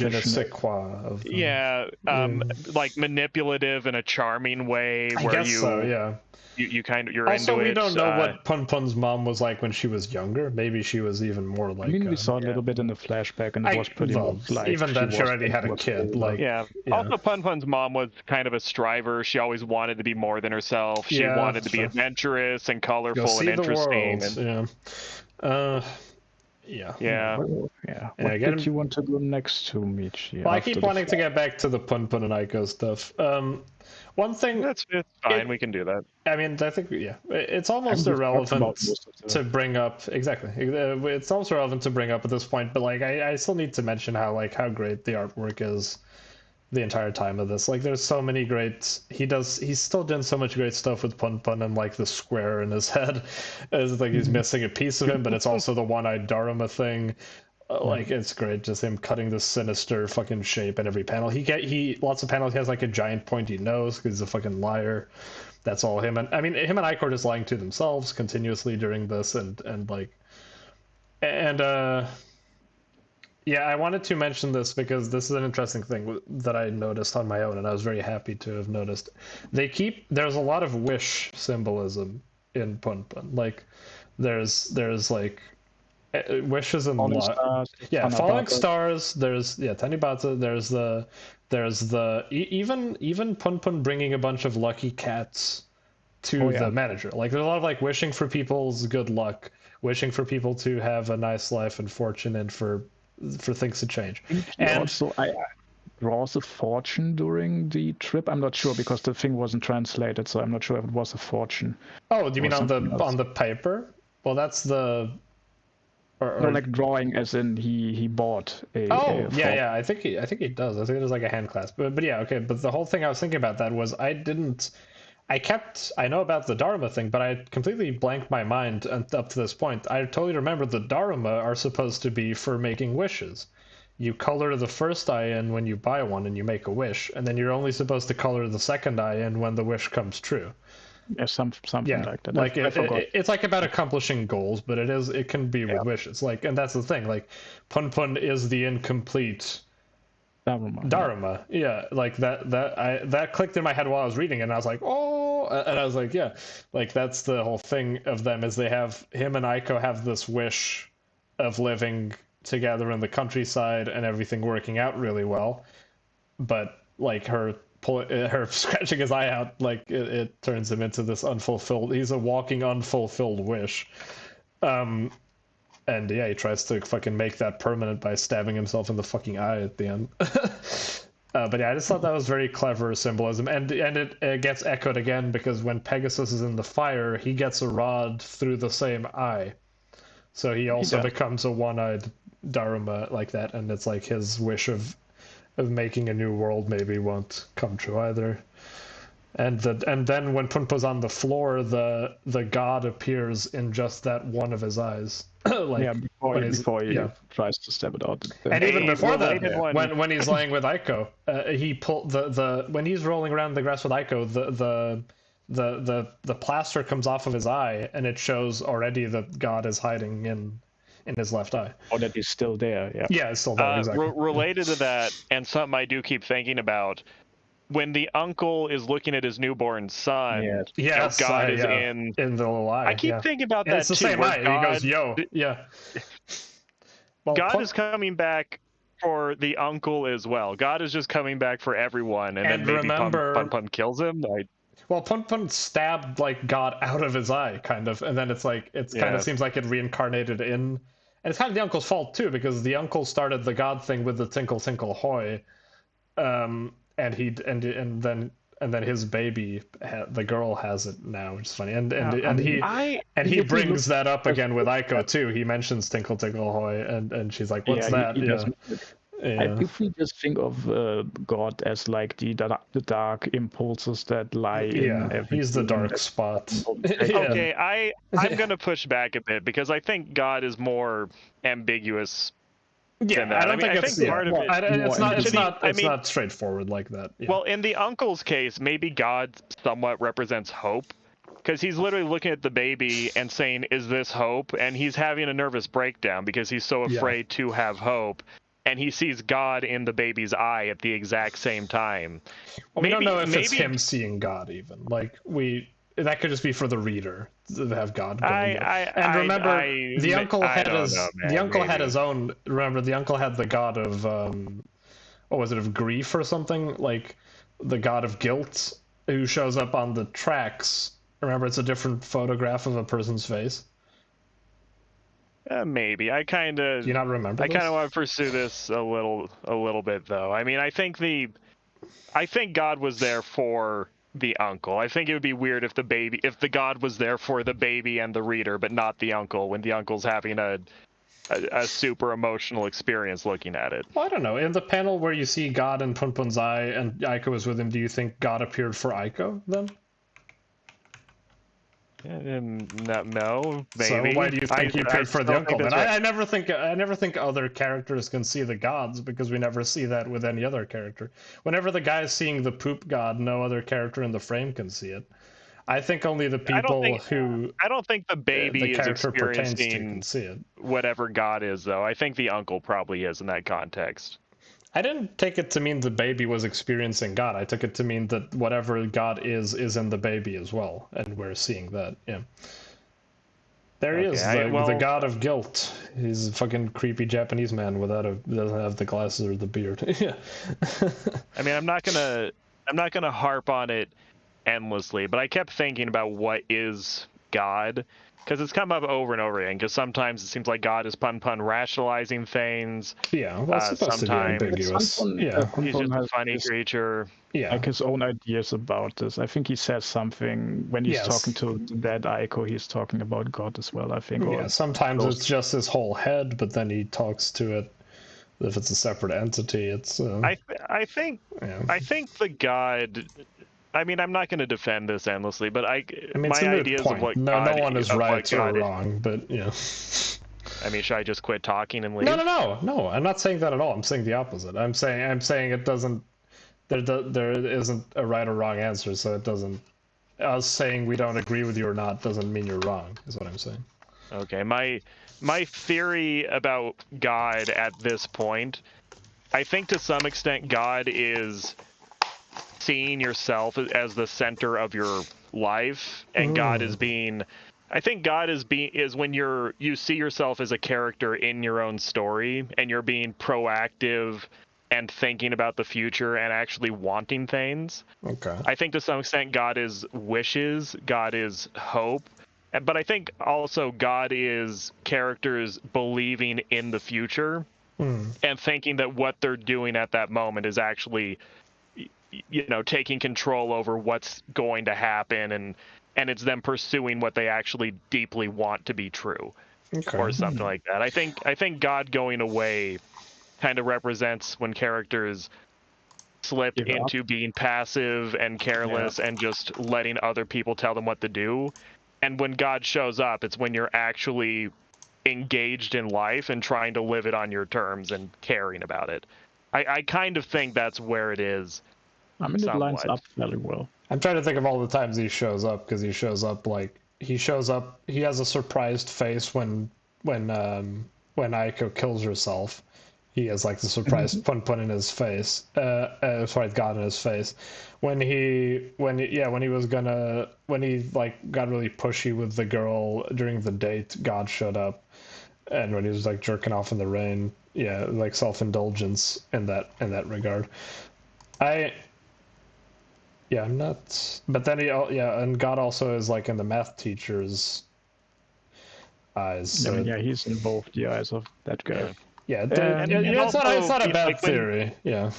And also when people are actually trying to get things and they care about things, fantasy is usually a big part of it. Sometimes rationalization, sometimes just imagining the future being something better that you want. So in a way, God being someone that makes PunPun rationalize what he's doing, and also God being something that appears when you're hopeful and trying to see the future and what you're doing now. Like, I think there's something there. I'm not going to defend this, but that's something I was thinking about earlier. Didn't the uncle get the Tinkle Tinkle Hoy from the teenage girl who tried to kill her mother? Yeah. Yes. I wonder if because she also kind of tries to like wrestle control of like Destiny and actualize the thing by getting her mom killed. And that was a weird parallel with Aiko's mom, actually. I didn't even think about that. But like teenagers and their abusive moms. God damn. Yeah. Man, fuck. But then everything works out well and they live happily ever after, right? Oh wait, no. It's we're kind of to where the climax happens, right? Yeah. Should we talk maybe about we that? should. It's also, I didn't even think, he chokes her with a rope first and then she does it to herself too, which is messed up. Oh god, that entire scene where he's like on the beach and she's like, they just have like that's like, you get those fun panels of them running around on the beach. And he turns back into he turns back into PunPun. normal PunPun except for the square eye. And then she's like, "Are you gonna kill me?" And he's like, "Yes." Just like immediately is like, "Yeah, I'm gonna kill you and kill myself. Yeah, it's gonna be real cool." She's like, "No, I don't want to die." Oh god. Oh, before that, PunPun beat the shit out of someone at a gas station. What the fuck? Yeah, that's like goes with him like not giving a shit anymore. He's like, he's so self-righteous now that he's just like, hey, put the garbage in the thing. I hate people like you the most. Wham, wham, wham. God damn. What a fucking... And the guy even says, everyone else in that store did something worse than me, and PunPun just smacked them. And they're dressed exactly the same, which is weird. Because PunPun had to get a new shirt because his was full of blood. Yeah, he gets stabbed by Aiko again. Yes, like in the forest. yeah, stabs him in the heart, and he's like, "You stupid bitch."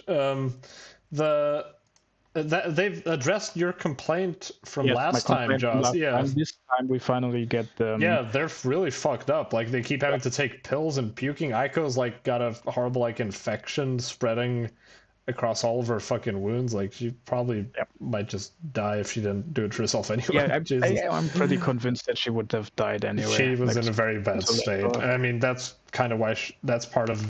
I know she was like pissing herself because of trauma and because of Dream too, but also it seems like her body was like giving out, and she does pee herself when she hangs herself, which is But that always happens. I guess so, but yeah, that was didn't even let her. They didn't even give her like any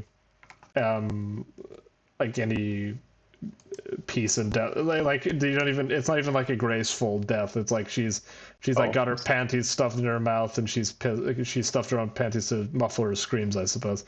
And she's like pissed herself, and she's got no underwear on. It's oh jeez, it's ugly. It's ugly. It's real. Yeah, he carries her corpse in the sun, and it falls over. It's oh Jesus. He just can't let go. Props it up against a wall and asks some kids to hang out with it, not telling them they're That was really like creepy, like that reminded me a lot of like stories you hear of like serial killers who are almost caught. They always have like stuff like that, like the Zodiac. Because I was like, oh yeah, I passed him by, and he like chatted with me for fun for a second, and like gave me a cola, and then fucked off. And then I found like a few paces behind him was like a corpse buried in the woods. Yeah. That was so fucked up too when like Aiko's like, let's have sex when he's choking her, and then when she thinks he's gonna murder her in the woods, they like just bang in the woods. And it's like, how? That's like the most uncomfortable fuck, because it's like she's dying, she's like in extreme pain, like her wounds are like burning, and she's like infected, and they're having sex. Like just like no control, no reverence for life, just like complete. He looks like a deer. Yeah, a little bit. It's like just like animal like behavior, just like mating in the woods for no good reason. Just like, oh fuck, it sucks. And then he gets her the nice straw hats, and we get our last bits of like nice pretty Aiko and them kissing, and it's just like she basically says that her wish came true. Yeah, just like the entire any sense of like the romance and love has just slowly been like dripping out of this, and it just become this horrible farce. And like he even like fucking tries to like throws for a loop for a second where it's like, oh, maybe they can get a job and live here. Hey, there's a job down at the station. Hey, we can PunPun can fucking vouch. He's got some savings still. It's not much, but they can make a living. And then it's like, oh, they found the corpse, and we know it's her, and she signed her now. Yeah, I don't think there's any solution it's just here game over that's going to work. That does not involve talking to the cops. It was going to end up with either one or both of them dead somehow, probably. Or talking to the cops would have been like the best. Would probably still one of them might have died. They should have done from the very beginning. Yeah, that's what it did at the beginning. It was Jesus. It's like, how do you come back from this? You don't. You stab yourself in the eye, and then you become a shell of yourself, just like your uncle. That's what happens. That's life. Oh, there was also I forgot about to talk to us during the Nanjo stuff when she said that she never actually has seen the Milky Way. Yes, so that's right. Is basically a lie. And they bring up again that actually she knew that she knew Seiki from before, and they bring back that like when they met at the factory. That's weird because not only was she meeting PunPun for the first time, and then she would end up living with him, but she's also seeing Seiki again.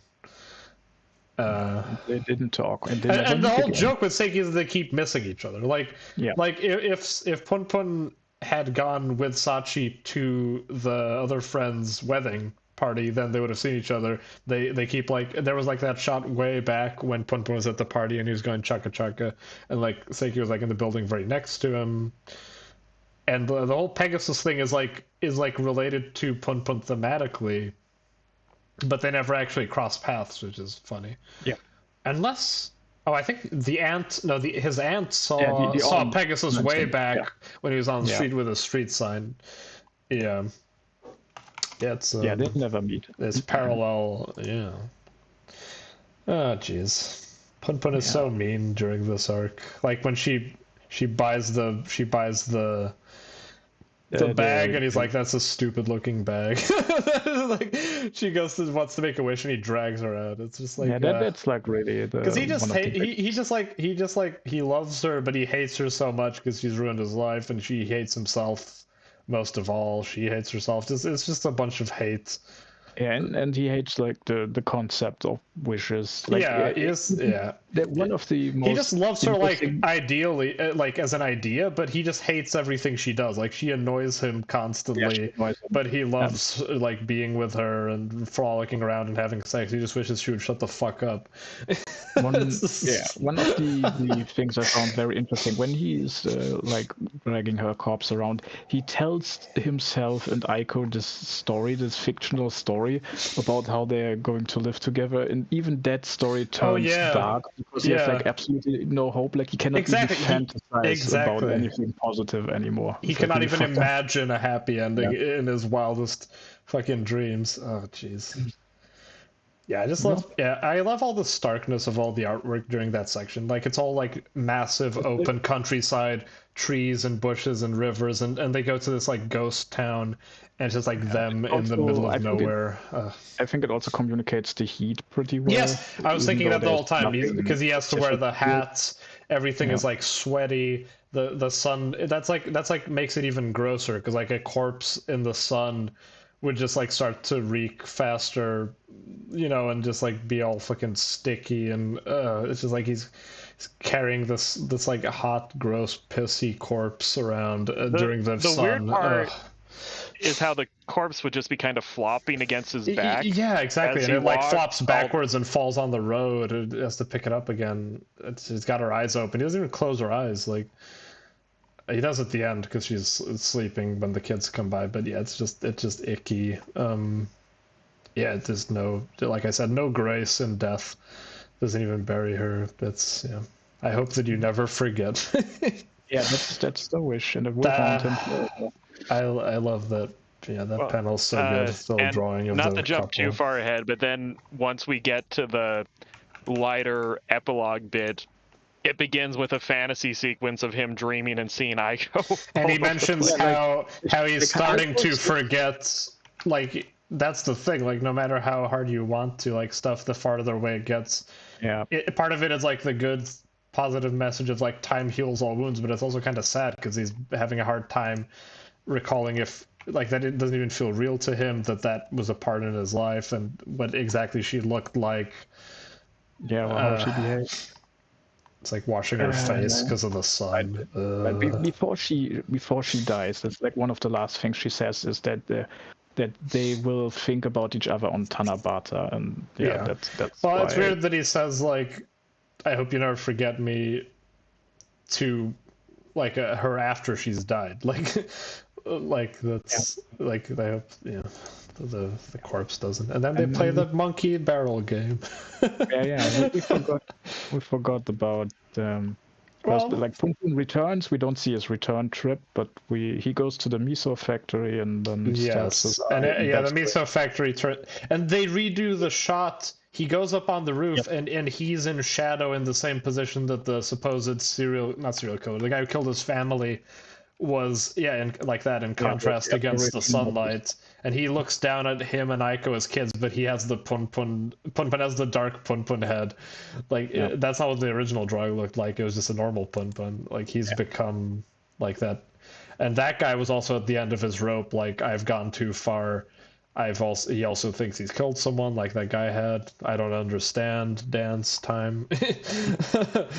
It's fucking just everything. He's finally understanding so much of stuff that happened to him, and he knows what he must do. He must stab his eye out. The math teacher actually mentioned that he was the one who like drove that guy to do that in not in this thread, but in the previous one. Yeah, that's right. Because the guy, oh god, that's a whole other thing. Seiki's job is to press the button.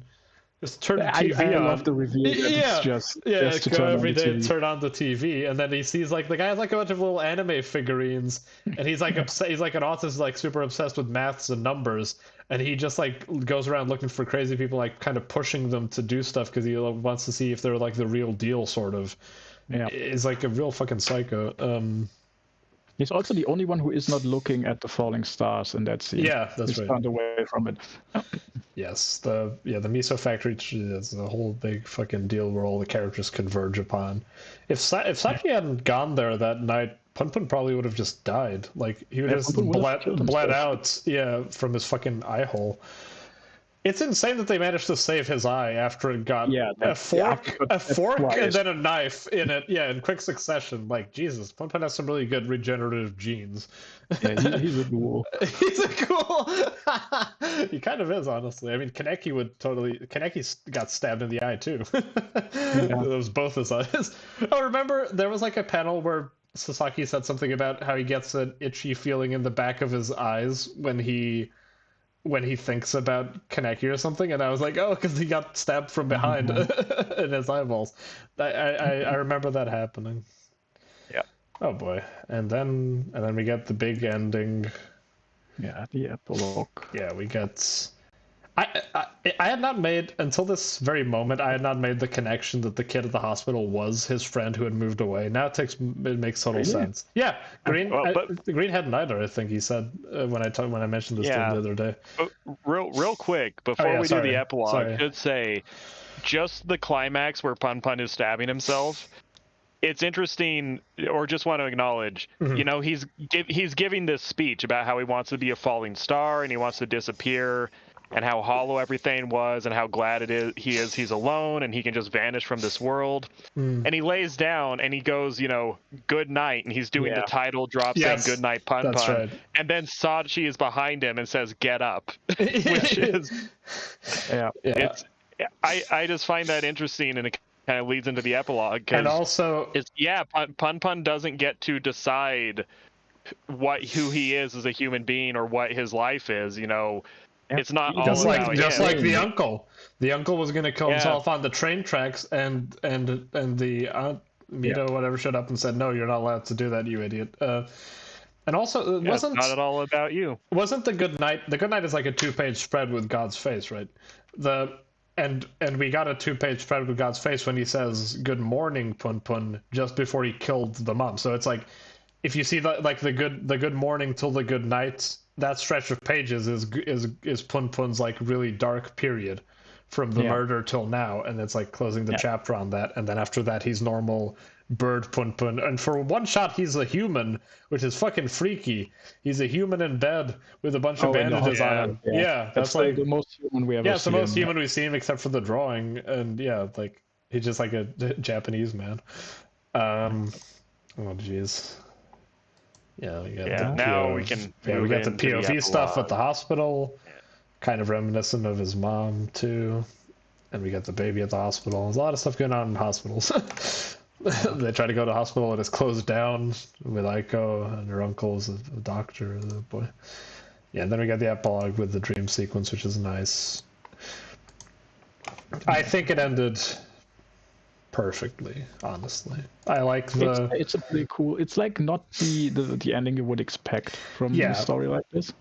Yeah, I like a lot. I like that we got Glass's friend back, and it's like it's a very bittersweet feeling of, well, like the uncle says something during his monologue about how he's kind of had to close off his emotions to survive as sort of a like he's kind of dulled himself as a person, but he thinks that's like one of the better endings that he wanted, was like to kind of not have to worry so much about the pain and guilt he feels all the time because of his past, and just like let kind of his wife run his life for him and become kind of a bit of a shell, but in a happy way. And then the baby is like the new hope for him, and he's going to kind of live for that. And that's a lot of parents, I think, like, or a lot of people will be like, oh, having kids kind of like saved my life in a weird way like that. And PunPun has fallen into the same thing too, where it's like it's still a very good ending for him, way better than a lot of them could have been. And he kind of like but he's still like he's still not happy, but it's like that's why it's bittersweet. But it's like way better than it's way better than many of the endings could have been. And it's interesting how he's also kind of become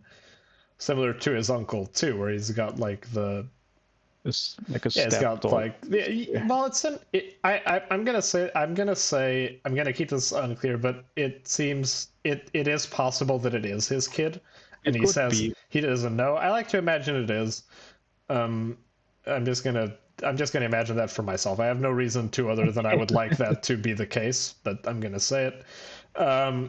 Yeah, so I like that, and yeah, he has surrounded. His friend was a real fucking MVP. I didn't mention that too. Like, his friend. Yeah, his friend like goes around to every high school friend like up at night, like risks his relationship almost, like because they care about PunPun that much. That was very heartwarming. I like that he's still together with the girl too at the end. Like, PunPun has his little family, and nothing. Some things will never be fixed, and he's destroyed by this experience, but hey, could be a lot worse. And then it's perfect that it ends with the cute mirroring of Aiko with a cute girl coming to class, and the boy blushes, and then the teacher gives a knowing look because he's like, I know that look. Yeah, you're gonna end up with her hanging from a rope and you stabbing yourself in the eye. That's the thing. Like, who thinks about this and thinks this time it's going to be all right, or this time it's going I think it's more hopeful than that. I mean, in a way, there is really nothing purer than like that schoolboy, schoolgirl love. That first love of primary school is like pure in a very special way. So I think it's a hopeful thing where he's like, maybe this time this one will work out. I mean, it kind of worked out for him. Like the girlfriend, the motorcycle accident, they have like kind of arguments and stuff, but it seems like a good fit. I think this one's gonna go well.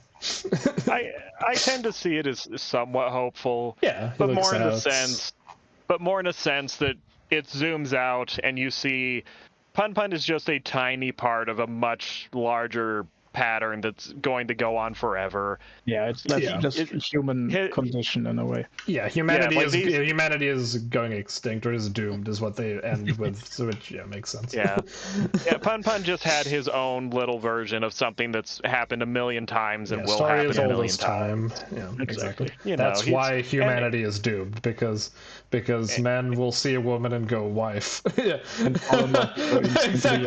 Exactly, and they'll ruin their life over something like that. And that's ultimately what kind of saves PunPun in the end. Is not that his life went so well, but more just an understanding that life is bigger than him, and how he feels inside his head is not the be all end all of reality. Yes. Absolutely. Other people have involvement in his life, not just him and God. And I don't think PunPun sees God anymore. Like after the eye stabbing him in the eye, he's gone. Exactly. Like, at least from PunPun's life. And that means he kind of killed a part of himself that... Yeah. Right, I said this before, he's lost his name. Like, when he wakes up in the hospital and is asked for his name, we don't hear him say what he says, and the name PunPun does not come up. And then the guy says he can't remember what his name was, too. Yeah. That's nice. Yeah, I wasn't sure if that was just his full name, or I guess PunPun is a nickname, kind of, right? Well, PunPun is his name is Puniru Punya, I think, originally. Onodera.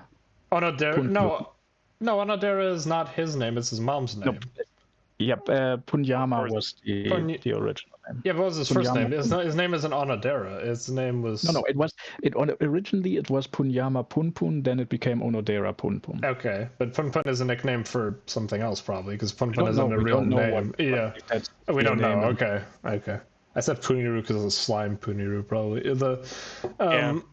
Yeah, I guess. Yeah, and now it's like, well, it's also unclear because it's like, he doesn't really identify. He doesn't have his dad's name anymore, but he doesn't identify with his mom's name either, or the uncle. So it's he might as well be called. Yeah, whatever. The ending panel where you see him with the manager and his few friends. Yeah, let's have the sad face up for the end here.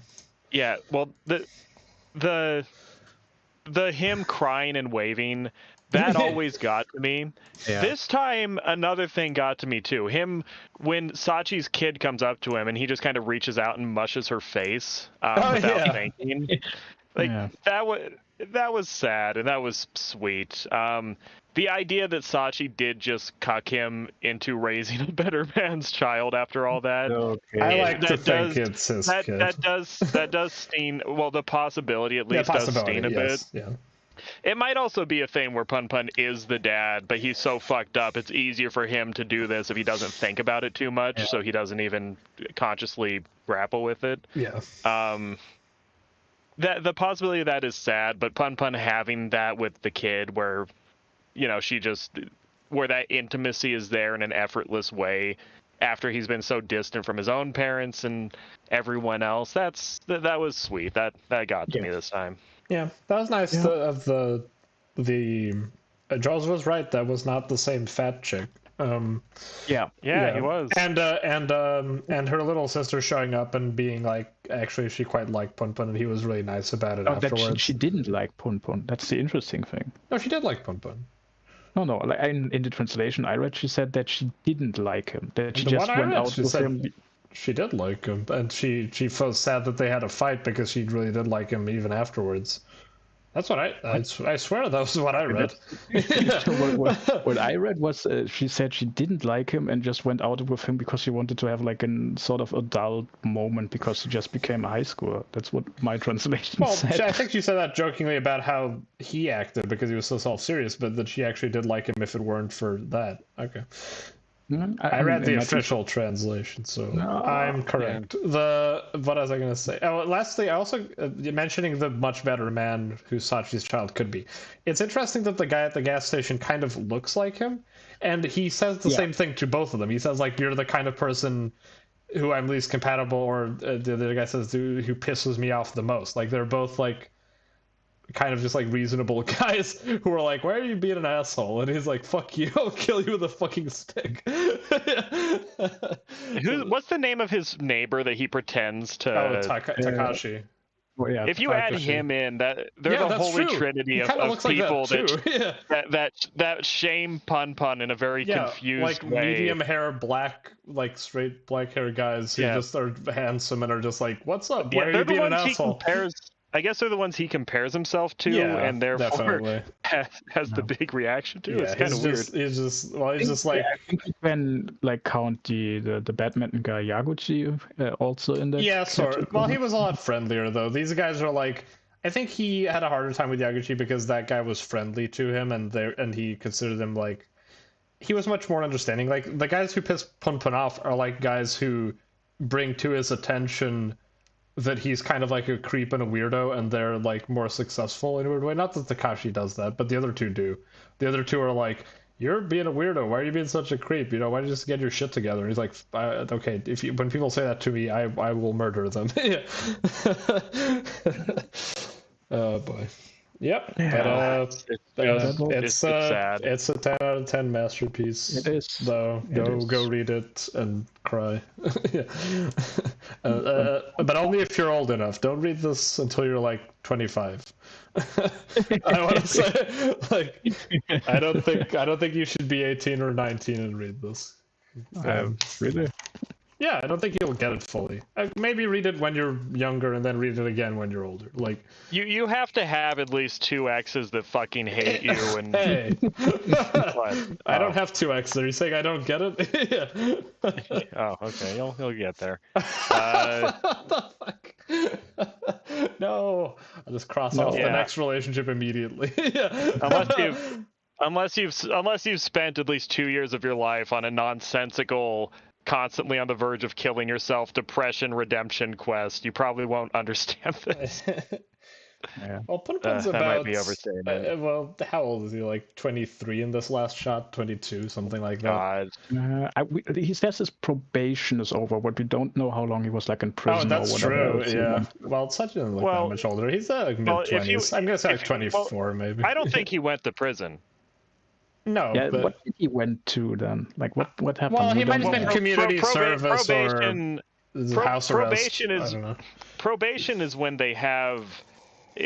they keep an eye on you and they tell you if you commit another crime you'll get in a lot of trouble for it. That makes sense. But you don't go to jail if you're on probation. I didn't think he'd gone to jail either. I just thought I thought his was probation after he went to jail, but well, no, there's no indication for that. I think that the judge was understanding and basically said we're gonna keep our eyes on you, but we don't think you actually tried to kill anyone. It must have been hard to tell from the corpse. it's because it likely that had they a think trillion that stab marks and a bit of Sachi. strangulation and a bit of that Aiko bashing might on the have been head. Yeah. I mean, also the mom was obviously fucking crazy, Aiko and killed PunPun had never herself, done. obviously. So. I mean, there were probably many people that would vouch for the mother being a complete psycho. Yeah. But then PunPun had never hurt anyone in his life until that moment. So yes, fair enough. Yeah, Japan is usually pretty good with those things, I think. Yeah. Yeah, that's a Japanese saying: "Killing your parents is a part of growing up." It's. Yes. Yeah, but what about killing other people's parents? Well, that was right. that was Aiko's thing. That's the problem too. PunPun thought it was his story, but it was Aiko's. And then in murder suicide. Yeah, I think I we've don't said have that much to say. But we should. I think. PunPun Part of me feels like I'm forgetting something, but we Green will probably Green be here will for now weeks. next week. Me and Green have like the I don't know the Seki Shimizu stuff with the fire and whatever. Fuck it. It's fine. I mean, I was honestly just glad the cult is finally finished and we don't have to cut to them anymore. We got a cool final scene. There was a lot of good drawings of a guy on fire. Didn't mean as much to me as it meant to Asano. Probably, yeah. It's fine. That's cool. Whatever. I think if this stupid dumb kid has amnesia, who cares? One final thing. There were more scenes of Asano as himself and Asano as himself as Sachi. Yes. Bickering back and forth. It's just so weird that he did that. And they give you a fake out where she's like, "This is a character for my next manga," and it's a stupid bird. You're like, just kidding. Your friend drew that. It sucks, right? As if anyone would publish a manga with that as the character. As he finishes one of the most highest reviewed mangas in history. Yeah. What kind of a moron would do such a thing? Yes. Yeah. I like how it ends with the last thing being like humanity is doomed or humanity is going extinct, which is what Aiko said at the start. Yep. And also it's kind of leads into his next manga because the Demons Deconstructed is about like humanity might be doomed because there's all these fucking aliens showing up. So that's, segue, he says. Me and Green have to come up with new manga for next podcast. So I haven't chosen yet. I'm not gonna do like I did this time with Takopi, which was a new thing. I'm gonna go for some old favorite probably, but I'll see. And I don't know. I have no idea what Green's gonna do. Yeah. Do you have an idea already? I have a few ideas, but I mean I guess I don't have long to figure it out. No. Part of me thinks Kurosawa. Part of me thinks a comedy manga or something like that. Midori Day. Midori Days could be it. Sumire 16 could be it. I don't know. I'll think about it. Yeah, let's think about it. Okay, thanks, people. If you watched this, if you didn't, one person did drop by briefly, so good for you, EC. Yes. All right. I'm good vibrations.